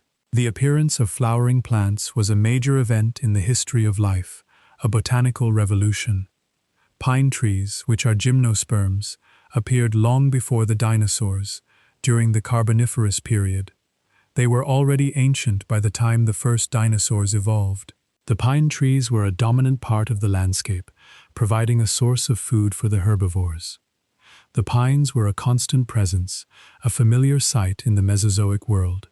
Ferns were a dominant part of the diet for many herbivores, providing a staple food source for the plant eaters. The ferns were abundant, growing in the warm, moist climate. They were easy to eat, and they provided a reliable source of nutrition. The ferns were the grass of the dinosaur world. The continents were joined into a single landmass called Pangaea during the Triassic period, a supercontinent that stretched from pole to pole. This landmass created a vast interior desert with extreme temperatures and aridity. The dinosaurs that lived in Pangaea had to adapt to these harsh conditions. The world was a single great landmass. Pangaea began to split apart during the Jurassic period as the continents slowly drifted apart. This separation created new coastlines and new oceans, changing the climate and the distribution of life. The dinosaurs were divided by these new barriers, leading to the evolution of distinct species on different continents. The breakup of Pangaea was a slow and gradual process. The Atlantic Ocean was just beginning to form during the Jurassic, as North America and Europe drifted apart. The ocean was a narrow seaway at first, but it gradually widened over millions of years. This separation isolated the dinosaurs of North America from those of Europe, leading to different evolutionary paths. The Atlantic Ocean is a relatively young feature, a product of the breakup of Pangaea. North America and Europe were connected by a land bridge during parts of the Mesozoic, allowing dinosaurs to move between them. This land bridge was in the region of the North Atlantic, where Greenland and Scandinavia are now located. The connection allowed for the exchange of species between the two continents. Over time, the land bridge was broken by the opening of the Atlantic Ocean. The climate was relatively stable and warm for the entire Mesozoic, with no major ice ages. This stability allowed the dinosaurs to flourish for over 180 million years. The planet was in a greenhouse state, with warm temperatures and high sea levels. It was a world without ice, where forests grew at the poles. Conifers were the dominant trees during the Mesozoic, providing the primary source of wood and shelter. The conifers were tall and majestic, forming extensive forests that covered the land.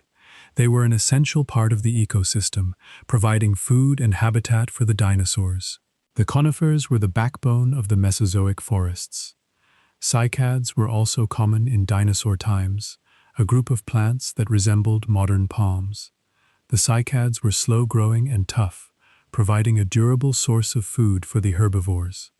They were a common feature of the Mesozoic landscape. The cycads are a living fossil, a plant that has changed little since the time of the dinosaurs. The sea levels during the Mesozoic were much higher than they are today, with the oceans covering large portions of the continents. This high sea level created shallow inland seas that were home to a variety of marine life. These seas provided a rich source of food for the dinosaurs that lived along the coast. The world was a place of shallow waters and extensive coastlines.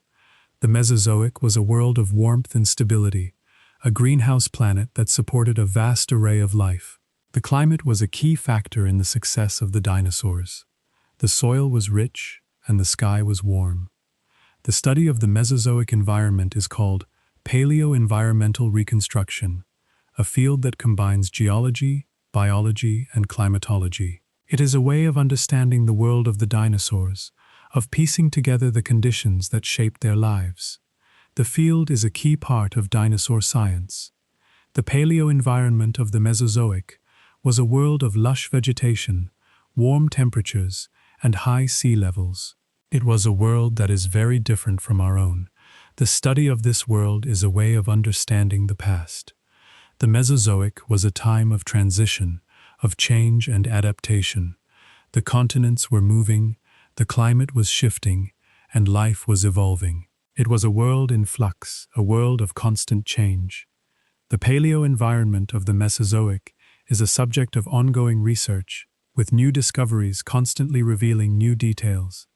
The climate, the vegetation, and the geography are all being studied. The research is a window into the past. The Mesozoic world is a story of life on Earth, a story of the rise and fall of the dinosaurs. It is a story of the power of nature, of the forces that shape life. The story is a testament to the resilience of life. The Mesozoic was a world of wonder, a world that is now lost to time. It is a world that is only preserved in the fossil record, a world of bone and stone. The fossils are a record of that world, a window into the past. The study of the Mesozoic is a journey into deep time, a voyage to a world that is both familiar and alien. It is a world of giant reptiles, of lush forests, of warm seas. It is a world that is now gone, a world of the past. The Mesozoic is a reminder of the immense age of the Earth, a testament to the power of evolution. It is a story of life on a grand scale, a story of triumph and tragedy. It is a story that is still being written. The paleo-environment of the Mesozoic was the setting for the age of dinosaurs, the stage on which their drama unfolded. It was a world of giant trees and giant reptiles, a world of heat and humidity. It was a world that is now gone, a world of the past. The Mesozoic is a part of the Earth's history, a chapter in the story of life. It is a chapter that is still being explored, still being understood. The study of the Mesozoic is a study of the Earth itself.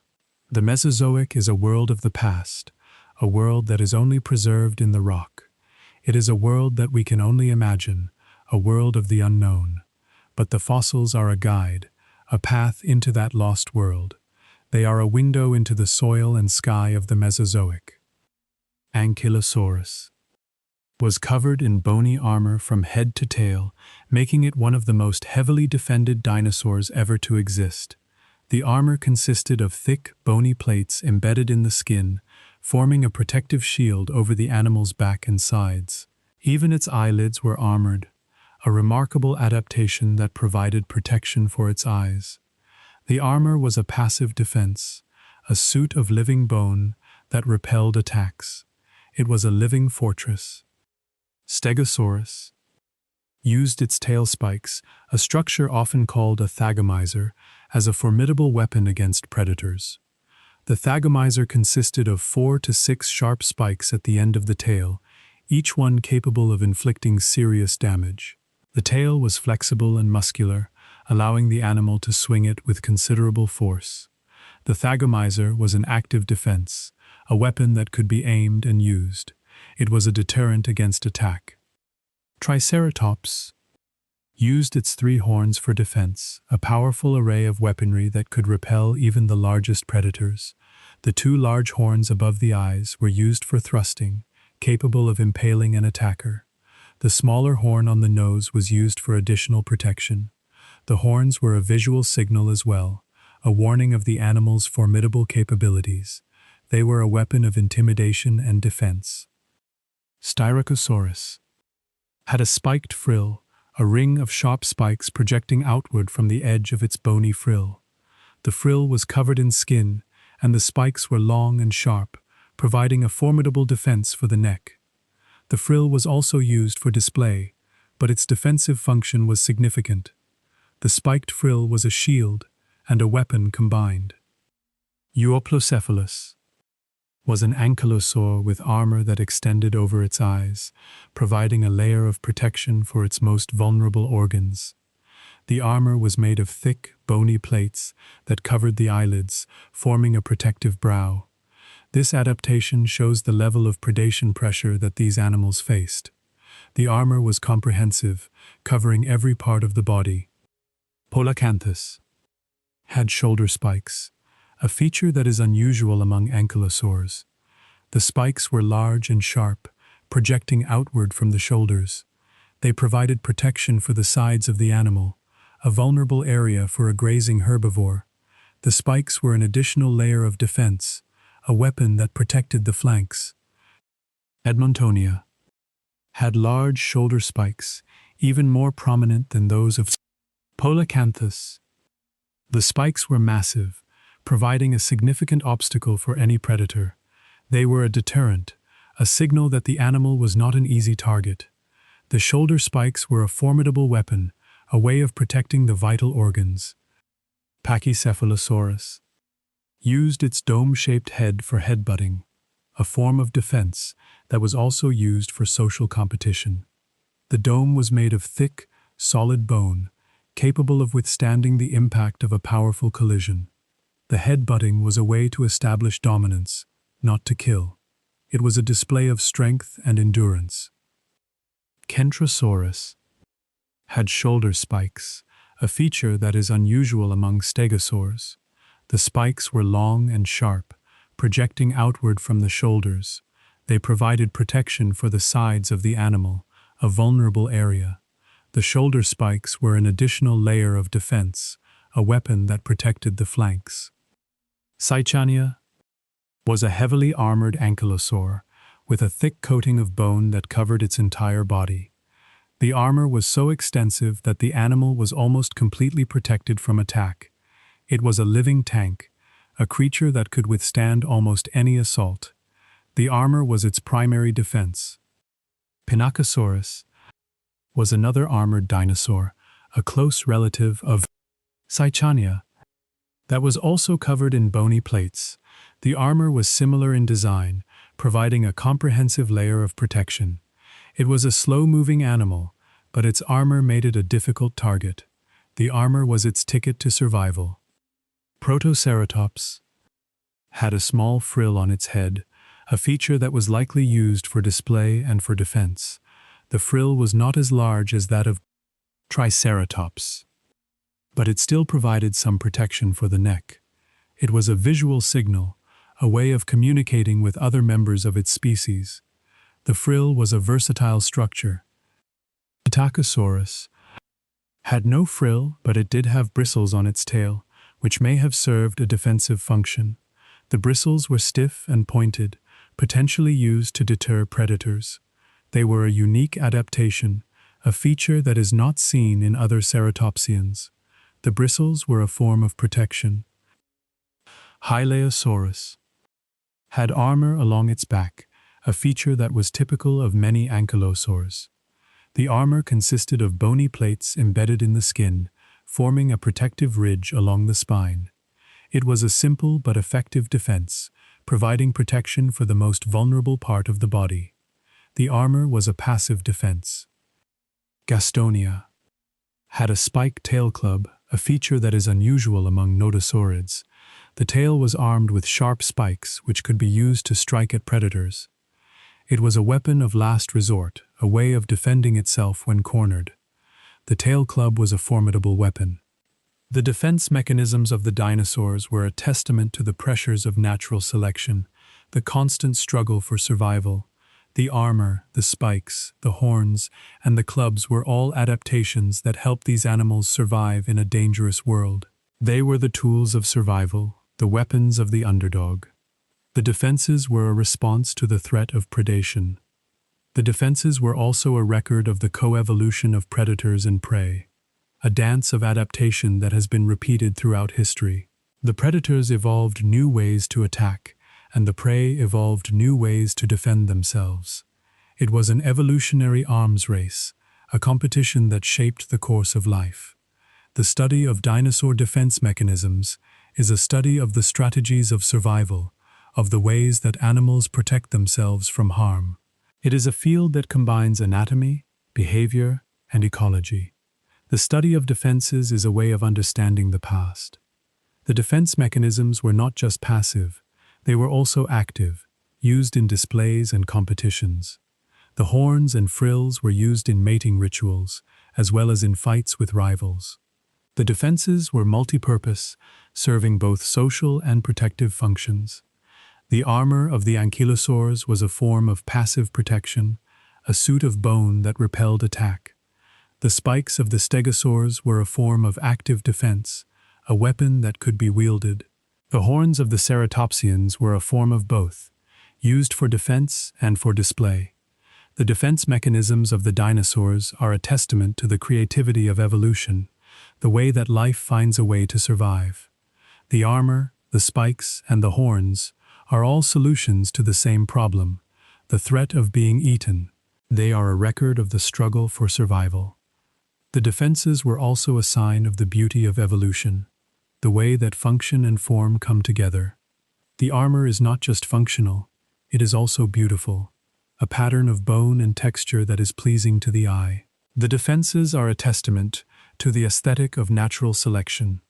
The study of dinosaur defense mechanisms is a way of understanding the world of the dinosaurs, the constant threat of predation that shaped their lives. It is a story of survival, of the struggle to stay alive. The defenses are a record of that struggle. The defense mechanisms were a crucial part of dinosaur life, a key to their survival in a world of predators. They were the tools of survival, the weapons of the herbivores. The defenses were a testament to the power of evolution. Maiasaura cared for its young in nests, providing food and protection for its offspring after they hatched. This behavior, known as parental care, is a hallmark of modern birds, and its presence in Maiasaura suggests that it was widespread among some dinosaur groups. The nests were built in colonies, with many adults caring for their young together. The parents would bring food to the nestlings, staying with them until they were old enough to fend for themselves. It was a nurturing behavior, a sign of a complex social life. Hadrosaurus likely lived in large herds, moving together across the landscape in search of food. Herding behavior is common in modern herbivores, providing protection from predators and allowing for the efficient exploitation of resources. The herds would have been a common sight, a vast gathering of animals moving as one. The social structure would have been complex, with hierarchies and communication systems. It was a life of community. Protoceratops nests have been found, providing direct evidence that these early ceratopsians laid eggs and cared for their young. The nests were shallow pits in the sand, arranged in clusters. The eggs were laid in a circular pattern, and the parents likely brooded them. The discovery of nests is a sign of a social structure. It was a communal approach to reproduction. Oviraptor brooded its eggs, a behavior that was once thought to be unique to birds. The discovery of an Oviraptor perched over its nest confirmed that this behavior was also present in non-avian dinosaurs. The animal would sit on the eggs, using its body heat to incubate them. This brooding behavior is a clear sign of parental investment. It was a dedication to the next generation. Trotune may have incubated its eggs, using its body heat to keep them warm. The evidence for this behavior comes from the arrangement of eggs in nests and the position of the adult skeletons. The Troodon was a small, intelligent dinosaur, and its brooding behavior is a sign of its advanced cognitive abilities. It was a careful parent. Sauropods likely traveled in herds, as suggested by the discovery of multiple skeletons in the same area. The large size of the sauropods made them difficult to prey upon, but herding provided additional protection. The herds would move across the landscape, consuming vast quantities of vegetation. It was a nomadic existence. Allosaurus may have hunted in groups, a behavior that would have allowed them to take down larger prey. The discovery of multiple Allosaurus skeletons in the same area suggests that they may have lived and hunted together. Pack hunting would have been an effective strategy for a predator. It was a cooperative approach to hunting. Albertosaurus bones have been found together, suggesting that they lived in groups. This is a common finding among tyrannosaurids, indicating that they were social animals. The group living would have provided protection and facilitated hunting. It was a communal life, a shared existence. Edmontosaurus had large nesting grounds, where hundreds of nests were built in the same area. These nesting grounds are evidence of colonial nesting, a behavior that is common in modern birds. The parents would have worked together to protect the nests and raise the young. It was a community effort. Hypacrosaurus nests are known, providing evidence of reproductive behavior in this hadrosaur. The nests were simple pits in the ground, containing eggs arranged in a pattern. The parents likely cared for the young after hatching, providing food and protection. The nests are a sign of a complex social structure. Psittacosaurus juveniles stayed together, as shown by the discovery of multiple juveniles in the same location. This suggests that the young formed creches, groups of juveniles that were protected by the adults. The creche is a common behavior in modern birds, where the young are raised in groups. It was a form of communal parenting. Sahelanthropus fossils are found in groups, suggesting that they lived in large numbers. The discovery of hundreds of skeletons at a single site indicates that these animals were social, perhaps gathering in large herds. The group living would have provided protection and facilitated reproduction. It was a social existence. Plateosaurus bones are found in mass deposits, indicating that they lived in large groups. The mass deposits are a common feature of early dinosaur sites, suggesting that herding behavior was present from the beginning. The large groups would have provided protection. It was a life of community. Mosasaurus nests have been found, providing evidence of parental care in this early dinosaur. The nests were small, containing eggs that were about the size of a hen's egg. The parents likely cared for the young, providing food and protection. The nests are a sign of a nurturing behavior. Patagonicus may have lived in groups, as suggested by the discovery of multiple skeletons in the same area. The group living would have provided protection and facilitated hunting. It was a social animal, living in a community. The social lives of the dinosaurs were complex, with many species living in herds and exhibiting parental care. The social behavior was an adaptation to a world of predators, a way of ensuring the survival of the species. The herds and the parenting were a sign of intelligence and cooperation. It was a life of connection. The study of dinosaur social behavior is a field that is constantly evolving, with new discoveries revealing new details. The social structures of dinosaurs are being pieced together from the fossil record. The study is a way of understanding the lives of these ancient creatures. The herding behavior of the sauropods is a testament to the power of community, the way that animals work together to survive. The herds provided protection and facilitated the finding of food. The community was a key to their success. The parental care of the Maiasaura is a testament to the power of nurture, the way that animals invest in their young. The parents provided food and protection, ensuring the survival of their offspring. The nurturing behavior is a sign of a complex social life. The social lives of the dinosaurs are a story of cooperation and competition, of the way that animals interact with each other. The herds, the nests, and the parenting are all part of this story. It is a story of connection and survival. The study of dinosaur social behavior is a way of understanding the complexity of the ancient world. It is a field that combines anatomy, ecology, and behavior. The study is a window into the past.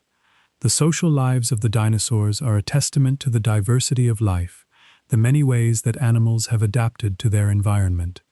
The herds and the parenting are all part of this diversity. It is a record of the richness of life. The social behavior of dinosaurs is a subject of ongoing research, with new discoveries constantly revealing new details.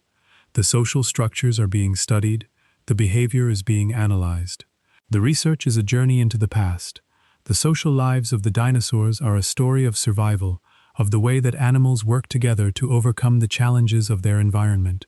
The herds and the parenting are a sign of cooperation. It is a story of resilience. The dinosaurs were not just solitary beasts. They were social animals, living in communities and caring for their young. The social behavior is a testament to their complexity. It is a sign of their advanced nature. The social lives of the dinosaurs are a part of their legacy, a record of the way that they lived. The herds, the nests, and the parenting are all part of this legacy. It is a record of their lives. The social behavior of dinosaurs is a subject of fascination, a glimpse into the lives of these ancient creatures. It is a window into a lost world, a world of herds and nests. It is a world of connection and care. The social lives of the dinosaurs are a testament to the power of evolution, the way that life has adapted to the challenges of the world. The herds and the parenting are a sign of that adaptation. It is a story of survival and success. Diplodocus used its tail as a whip, a powerful weapon that could crack at supersonic speeds. The tail was long and flexible, composed of over 80 vertebrae that allowed for a wide range of motion. When whipped, the tip would break the sound barrier, creating a loud cracking sound. This sound was likely used for communication, perhaps to signal danger or to attract a mate. The tail was a versatile tool, used for defense, communication, and balance. Stegosaurus had a spiked tail called a thagomizer, a name that was coined by the cartoonist Gary Larson in a 1982 comic. The name was adopted by paleontologists as a humorous but descriptive term for the tail spikes. The thagomizer consisted of 4 to 6 sharp spikes, each one capable of inflicting serious damage. It was a formidable weapon, a last line of defense against predators. Tyrannosaurus rex had serrated teeth, a feature that made them exceptionally effective at cutting through flesh. The serrations were like tiny saw teeth, allowing the animal to tear through muscle and bone. The teeth were thick and robust, designed to withstand the immense forces of the bite. They were a weapon of mass destruction, a tool for crushing and tearing. Spinosaurus had conical teeth, which were ideal for gripping slippery prey like fish and amphibians. The teeth were not serrated, but they were long and pointed, perfect for impaling prey. They were an adaptation for a piscivorous diet, a sign of the animal's aquatic lifestyle. The teeth were a fishing tool, a way of catching slippery prey. Therizinosaurus had the longest claws of any known animal, measuring over 3 feet in length. These claws were curved and sharp, but they were not used for fighting. Instead, they were likely used for gathering vegetation, pulling down branches to reach the leaves. The claws were a tool for feeding, a specialized adaptation for a herbivorous lifestyle. They were a testament to the diversity of theropod adaptations. Deinonychus had a sickle-shaped claw on each foot, which was held off the ground when the animal was running. This claw was a deadly weapon, used to slash at prey and deliver fatal wounds. The claw was large and curved, capable of cutting through thick hide. It was a weapon of precision, a tool for killing. Baryonyx had a huge thumb claw on each hand, which it used to catch fish. The claw was curved and sharp, ideal for hooking slippery prey. It was likely used to spear fish, pulling them out of the water. The claw was a specialized tool for a specialized diet. Carnotaurus had tiny arms, even shorter than those of Tyrannosaurus rex. The arms were almost vestigial, with only 2 fingers on each hand. They could not be used for grasping or any other purpose. The arms were a remnant of a more developed structure, a feature that was no longer needed. It is an extreme example of evolutionary reduction. Majungasaurus had a single horn on its skull, a feature that is not common among theropods.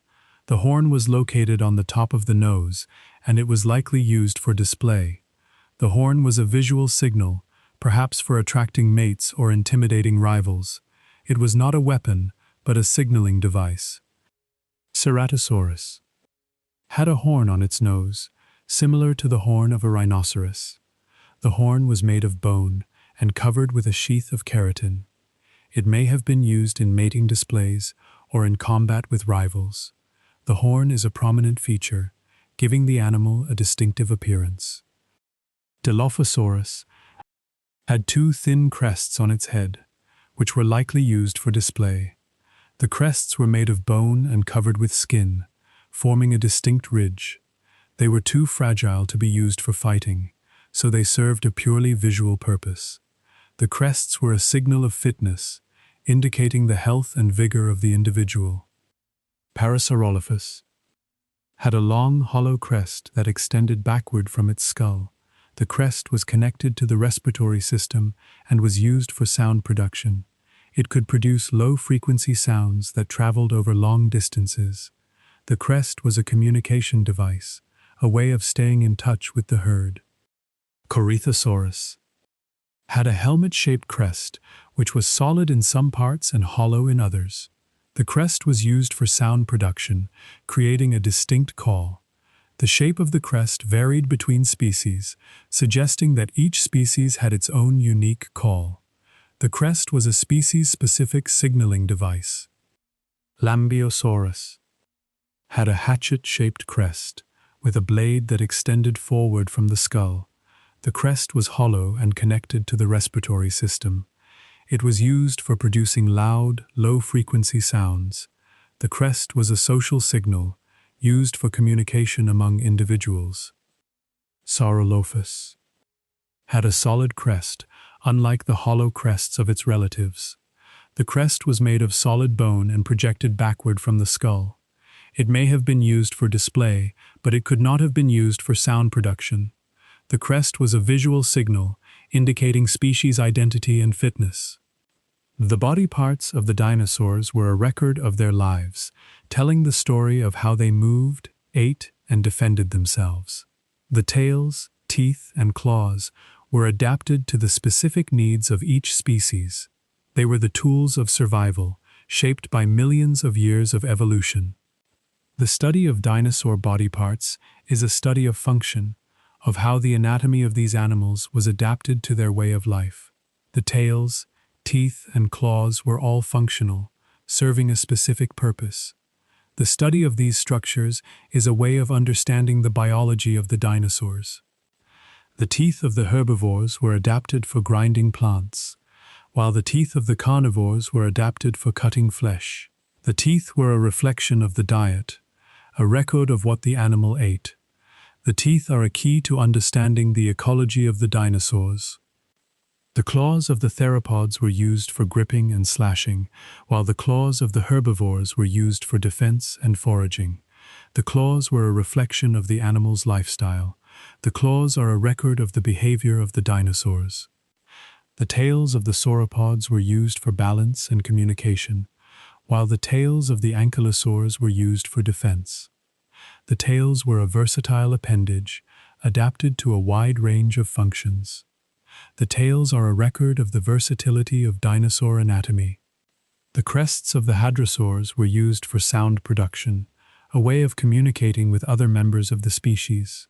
The crests were a social signal, a way of staying in touch. The crests are a record of the social lives of the dinosaurs. The horns of the ceratopsians were used for defense and display, a way of intimidating rivals and attracting mates. The horns were a visual signal, a way of communicating status. The horns are a record of the social and defensive behavior of the dinosaurs. The body parts of the dinosaurs are a testament to the diversity of life, the many ways that animals have adapted to their environment. The tails, teeth, and claws are all part of this diversity. They are a record of the richness of life. The study of dinosaur body parts is a way of understanding the complexity of the ancient world, the many ways that animals lived and died. The body parts are a window into the past, a glimpse of a lost world. The study is a journey into the past. The body parts of the dinosaurs are a story of adaptation, of the way that animals change to meet the challenges of their environment. The tails, teeth, and claws are all part of this story. It is a story of survival and change. The body parts of the dinosaurs are a testament to the power of evolution, the way that life has changed over time. The tails, teeth, and claws are a record of that change. They are a testament to the power of natural selection. The body parts of the dinosaurs are a legacy of the past, a record of the lives of these ancient creatures. The tails, teeth, and claws are all part of this legacy. They are a reminder of the age of the dinosaurs. The study of dinosaur body parts is a field that is constantly evolving, with new discoveries revealing new details. The anatomy of the dinosaurs is being studied. The function of their body parts is being analyzed. The research is a journey into the past. The body parts of the dinosaurs are a testament to the beauty of nature, the way that form and function come together. The tails, teeth, and claws are all part of this beauty. They are a testament to the aesthetic of evolution. The body parts of the dinosaurs are a record of a lost world, a world that is gone forever. They are a window into that world, a glimpse of the past. They are a reminder of the transience of life. The study of dinosaur body parts is a study of life itself, of the way that animals are built and how they function. It is a study of the past, a window into the world of the dinosaurs. It is a journey into deep time. Barnum Brown found the first Tyrannosaurus rex skeleton in 1902, a discovery that would make him one of the most famous paleontologists in history. Brown was working for the American Museum of Natural History when he uncovered the partial skeleton in the Hell Creek Formation of Montana. The discovery was a landmark event, establishing T-Rex as a new and fearsome species. Brown would go on to find many other important dinosaurs, but T-Rex would always be his most famous find. He was a legendary figure in the field. Mary Anning discovered the first ichthyosaur skeleton at the age of 12, a remarkable achievement that is still celebrated today. Anning was a fossil collector from Lyme Regis in England, and she made many important discoveries along the Jurassic coast. Her discovery of the ichthyosaur was one of the first to establish that these creatures were not crocodiles, but a distinct group of marine reptiles. Anning was a self-taught expert, and she is one of the most famous figures in the history of paleontology.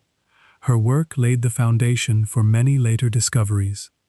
Othniel Marsh named it Stegosaurus in 1877, based on a partial skeleton found in Colorado. Marsh was one of the leading paleontologists of his time, and his description of Stegosaurus established it as one of the most recognizable dinosaurs. He named it roof lizard because he believed the plates lay flat on the animal's back. Marsh's work on Stegosaurus was a major contribution to dinosaur science. He was a giant in the field. Edward Cope named Camarasaurus in 1877, a sauropod that he described from a partial skeleton found in Colorado. Cope was a rival of Marsh, and the two men engaged in a bitter competition to discover and name new species. Camarasaurus was one of many species that Cope described during the Bone Wars. His work was prolific, but it was also marked by errors. He was a brilliant but flawed scientist. Gideon Mantell named Iguanodon in 1825, based on a tooth that he discovered in a quarry in Sussex. Mantell was a physician and a geologist, and he recognized that the tooth was different from any known reptile. He named it iguana tooth, because it resembled the teeth of a modern iguana. Mantel's discovery was one of the first to establish that these creatures were not modern animals but extinct reptiles. He was a pioneer in the field. Richard Owen coined the word dinosaur in 1842, a term that would become one of the most famous in science. Owen was an anatomist and a paleontologist, and he recognized that Megalosaurus, Iguanodon, and Hylaeosaurus shared certain anatomical features. He grouped them together under the name dinosaur, meaning terrible lizard. Owen's coinage was a brilliant piece of branding, creating a single word that captured the imagination of the public. He was a master of scientific communication. William Buckland named Megalosaurus. In 1824, the first dinosaur to receive a scientific name. Buckland was a geologist and a clergyman, and he described the animal based on a jawbone and some teeth found in Oxfordshire. He named it Great Lizard, a name that reflected its size. Buckland's description of Megalosaurus was a landmark event, marking the beginning of dinosaur science. He was a pioneer in the field. Barnum Brown found the first Ankylosaurus in 1906, a discovery that added another iconic dinosaur to his list of finds. Brown found the skeleton in Montana, and he recognized it as a new type of armored dinosaur. He named it fused lizard because of its fused armor plates. Brown's discovery of Ankylosaurus was a major contribution to dinosaur science. He was a prolific fossil hunter. The first Velociraptor was found in Mongolia in 1923 during an expedition led by the American Museum of Natural History. The discovery was made in the Gobi Desert, a region that would become famous for its dinosaur fossils. Velociraptor was a small, agile predator, and its discovery added a new dimension to our understanding of theropods. The expedition was a major success, yielding many important fossils. The first Protoceratops eggs were found in Mongolia in the 1920s, providing the first direct evidence of dinosaur reproduction. The eggs were found in nests, arranged in circular patterns. The discovery was a landmark event, proving that these creatures laid eggs and cared for their young. The eggs were a window into the reproductive behavior of dinosaurs. The first Tyrannosaurus rex footprint was found in 1983 in the Hell Creek Formation of Montana. The footprint was a rare find, providing direct evidence of the animal's movement.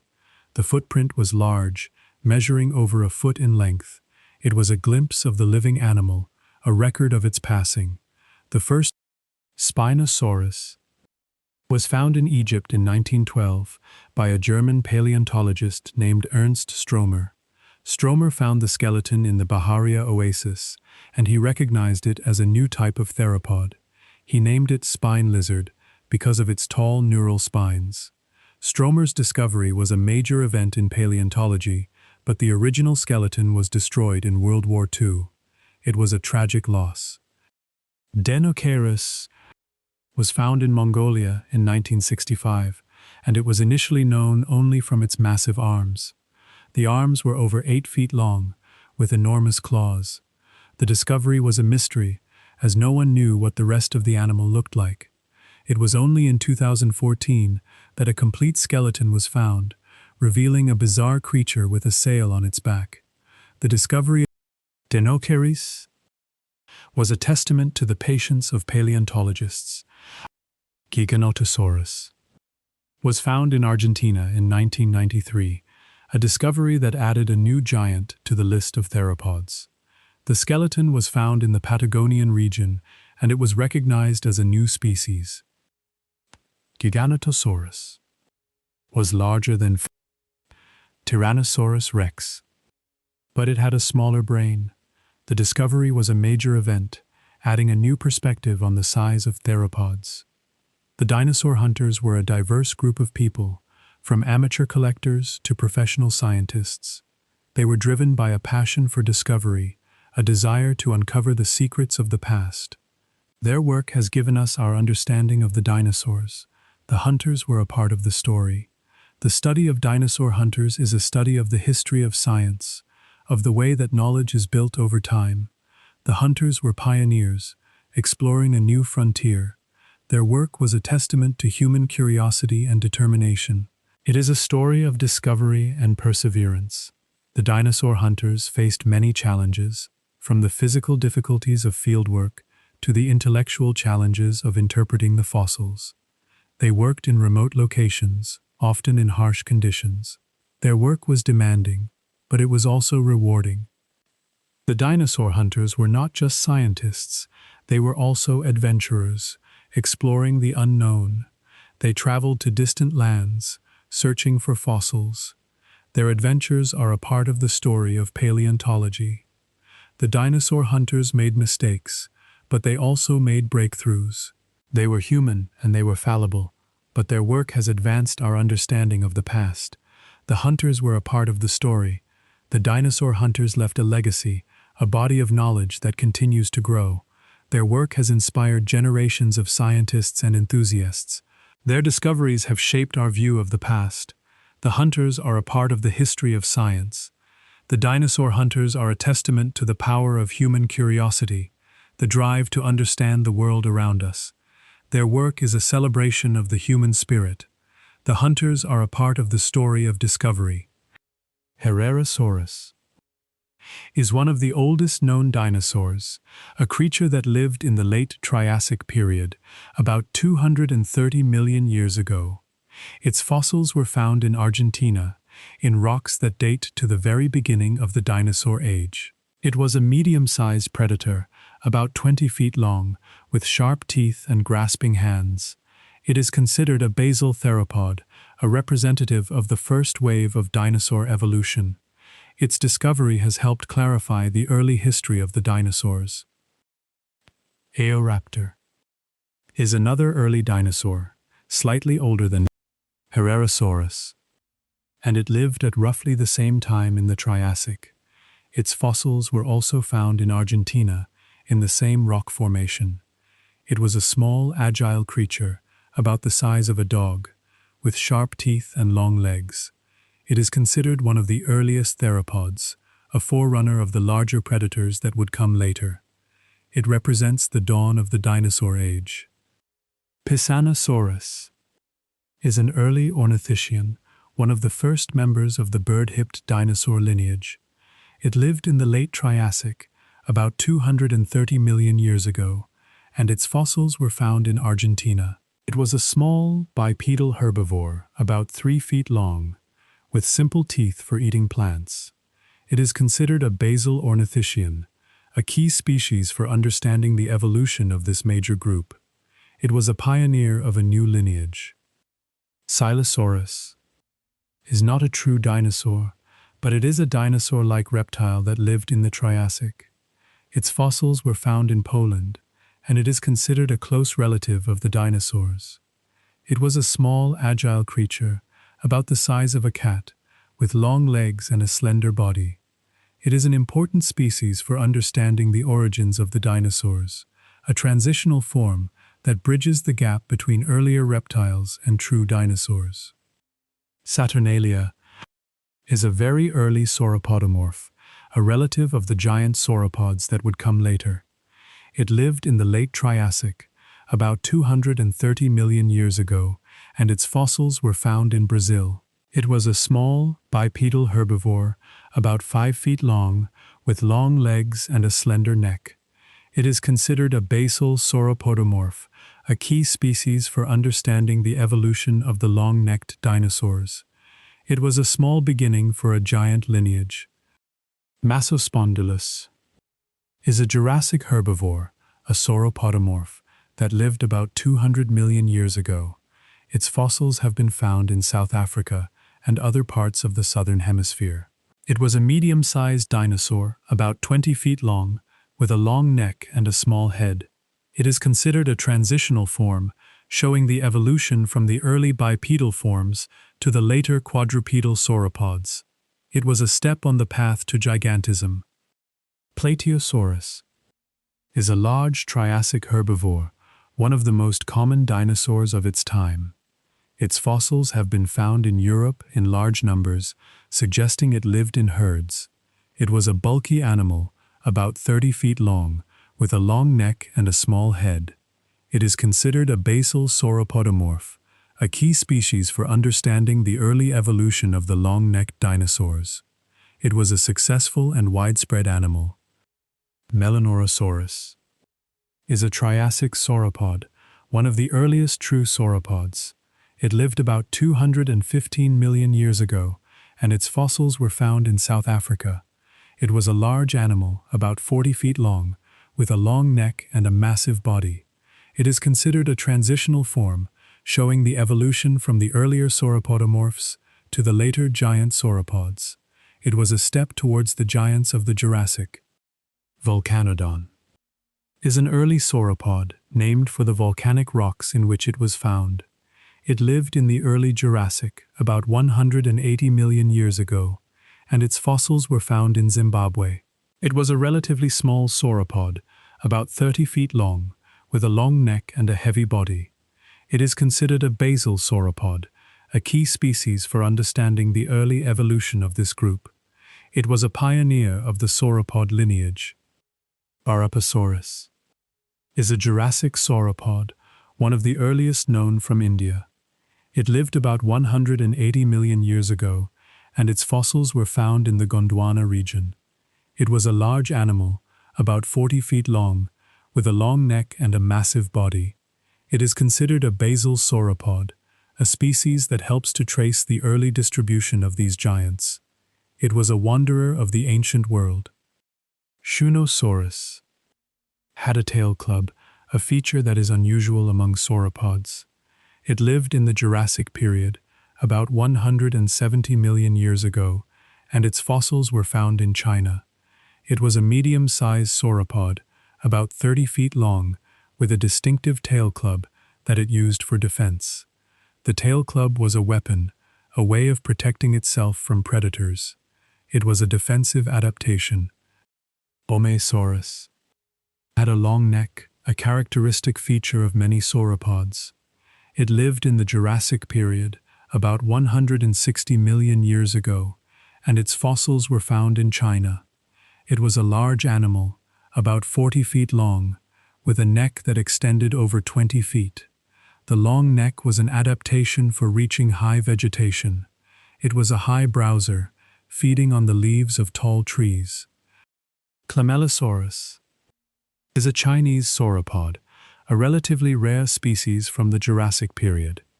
Its fossils are not as common as those of other sauropods, making it a less well-known species.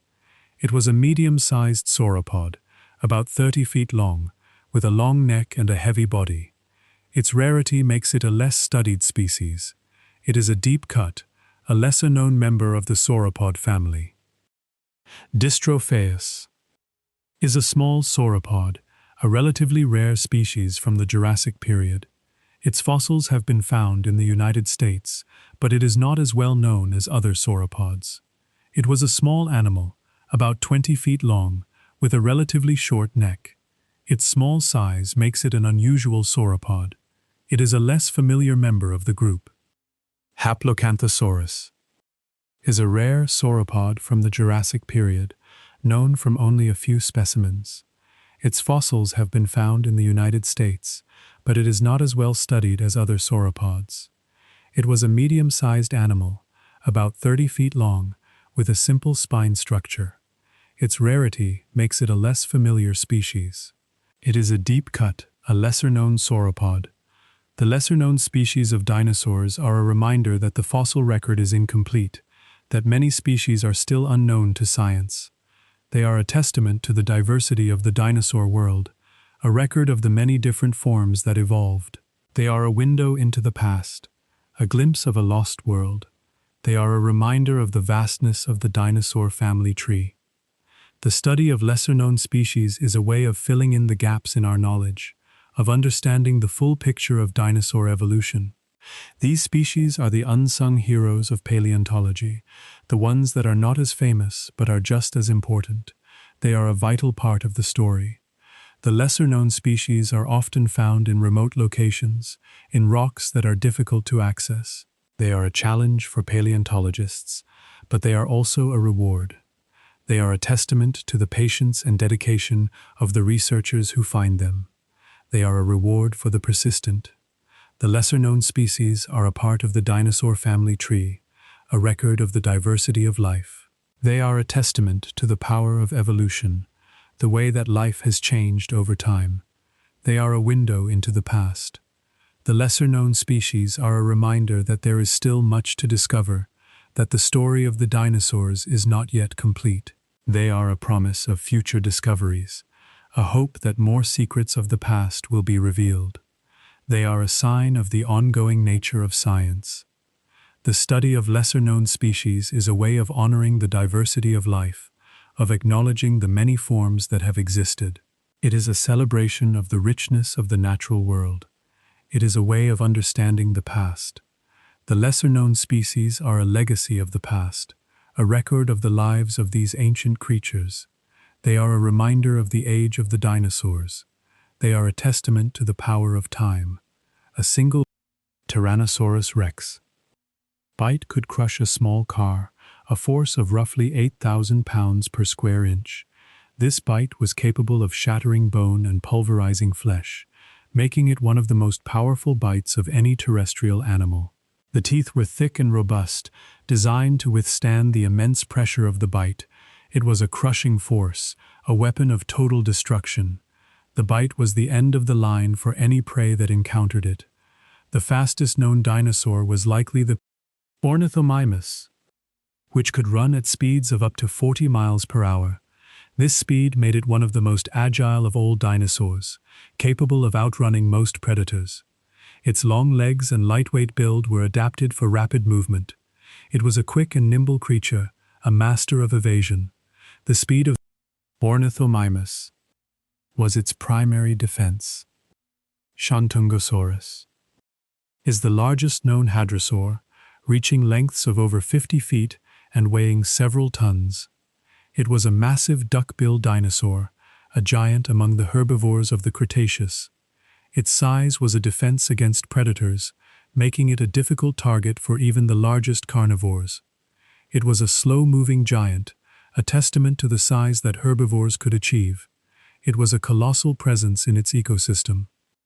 Saurolophus had a solid crest, a distinctive feature that set it apart from other hadrosaurs. The crest was made of solid bone, projecting backward from the skull like a hatchet.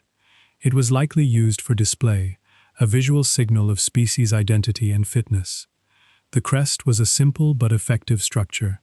It was a badge of identity. Corythosaurus had a helmet-shaped crest, a feature that was used for sound production.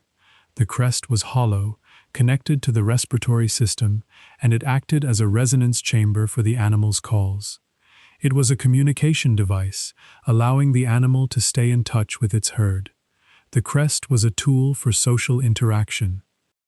Lambeosaurus had a two-pronged crest, a distinctive feature that set it apart from other hadrosaurs. The crest was hollow and used for sound production, but its shape was different from that of Corythosaurus. The two-pronged crest was a species-specific signal, a way of identifying other members of the group. It was a unique and recognizable feature. Parvicursor is one of the smallest known dinosaurs, a tiny creature that was about the size of a small bird. Its name means tiny runner, reflecting its small size and agile movement. It was a fast-moving predator, feeding on insects and small animals. It was a small but effective hunter. The size of Parvicursor is a testament to the diversity of the dinosaur world. Nanosaurus is another tiny dinosaur, similar in size to a Parvicursor, and also one of the smallest known. Its name means tiny lizard, a fitting description for this diminutive creature. It was a small herbivore, feeding on low-growing plants. Its small size made it a difficult target for predators. It was a minor player in a world of giants. The term dinosaur is now a scientific term for a specific clade, a group of animals that share a common ancestor. It is not a general term for all ancient reptiles, but a specific classification for a particular branch of the reptile family tree. The term has a precise meaning in modern biology. It is a word that carries the weight of scientific history. Some dinosaurs may have been warm-blooded, like modern birds and mammals, rather than cold-blooded like modern reptiles. The debate about dinosaur metabolism is a long-standing one, with evidence on both sides. Some dinosaurs had high metabolic rates, requiring a constant supply of energy, while others may have been more sluggish. The warm-blooded debate is a central question in dinosaur paleontology.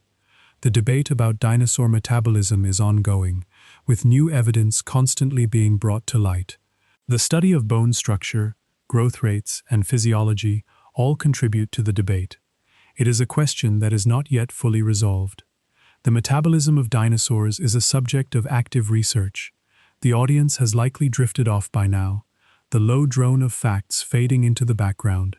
The words have become a quiet hum, a lullaby of useless information. The dinosaurs are not here to excite, but to soothe, to provide a gentle distraction from the concerns of the day. The facts are a lullaby. The last fact is a gentle one. Maiasaura cared for its young in nests, a behavior that is a sign of nurturing and community. The good mother lizard is a testament to the complexity of dinosaur life, the way that these creatures cared for their offspring. It is a quiet ending, a gentle note on which to conclude. Parental care in dinosaurs is called nesting behavior, a term that encompasses all the activities related to building nests, laying eggs, and caring for young. It is a behavior that is common in modern birds, and it was likely common among many dinosaurs. The nesting behavior is a sign of social complexity. The final data point is that the Maiasaura nesting grounds are one of the best preserved sites in the world, a treasure trove of information about dinosaur reproduction. The site is a window into the past, a record of the lives of these ancient creatures. It is a testament to the power of preservation. If you are still awake, you are in the minority, a listener who has not succumbed to the quiet spell. The facts have been delivered, the words have been spoken. The dinosaurs are gone, but their legacy remains, preserved in stone and bone. The fact about the duck-billed dinosaur's thousands of teeth is not necessary for your life, but it is a small piece of the past, a tiny fragment of a lost world. Let it sink away, the knowledge fading into the background.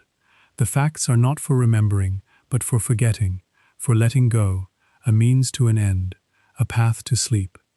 The last fact is a gentle one, the Maiasaura.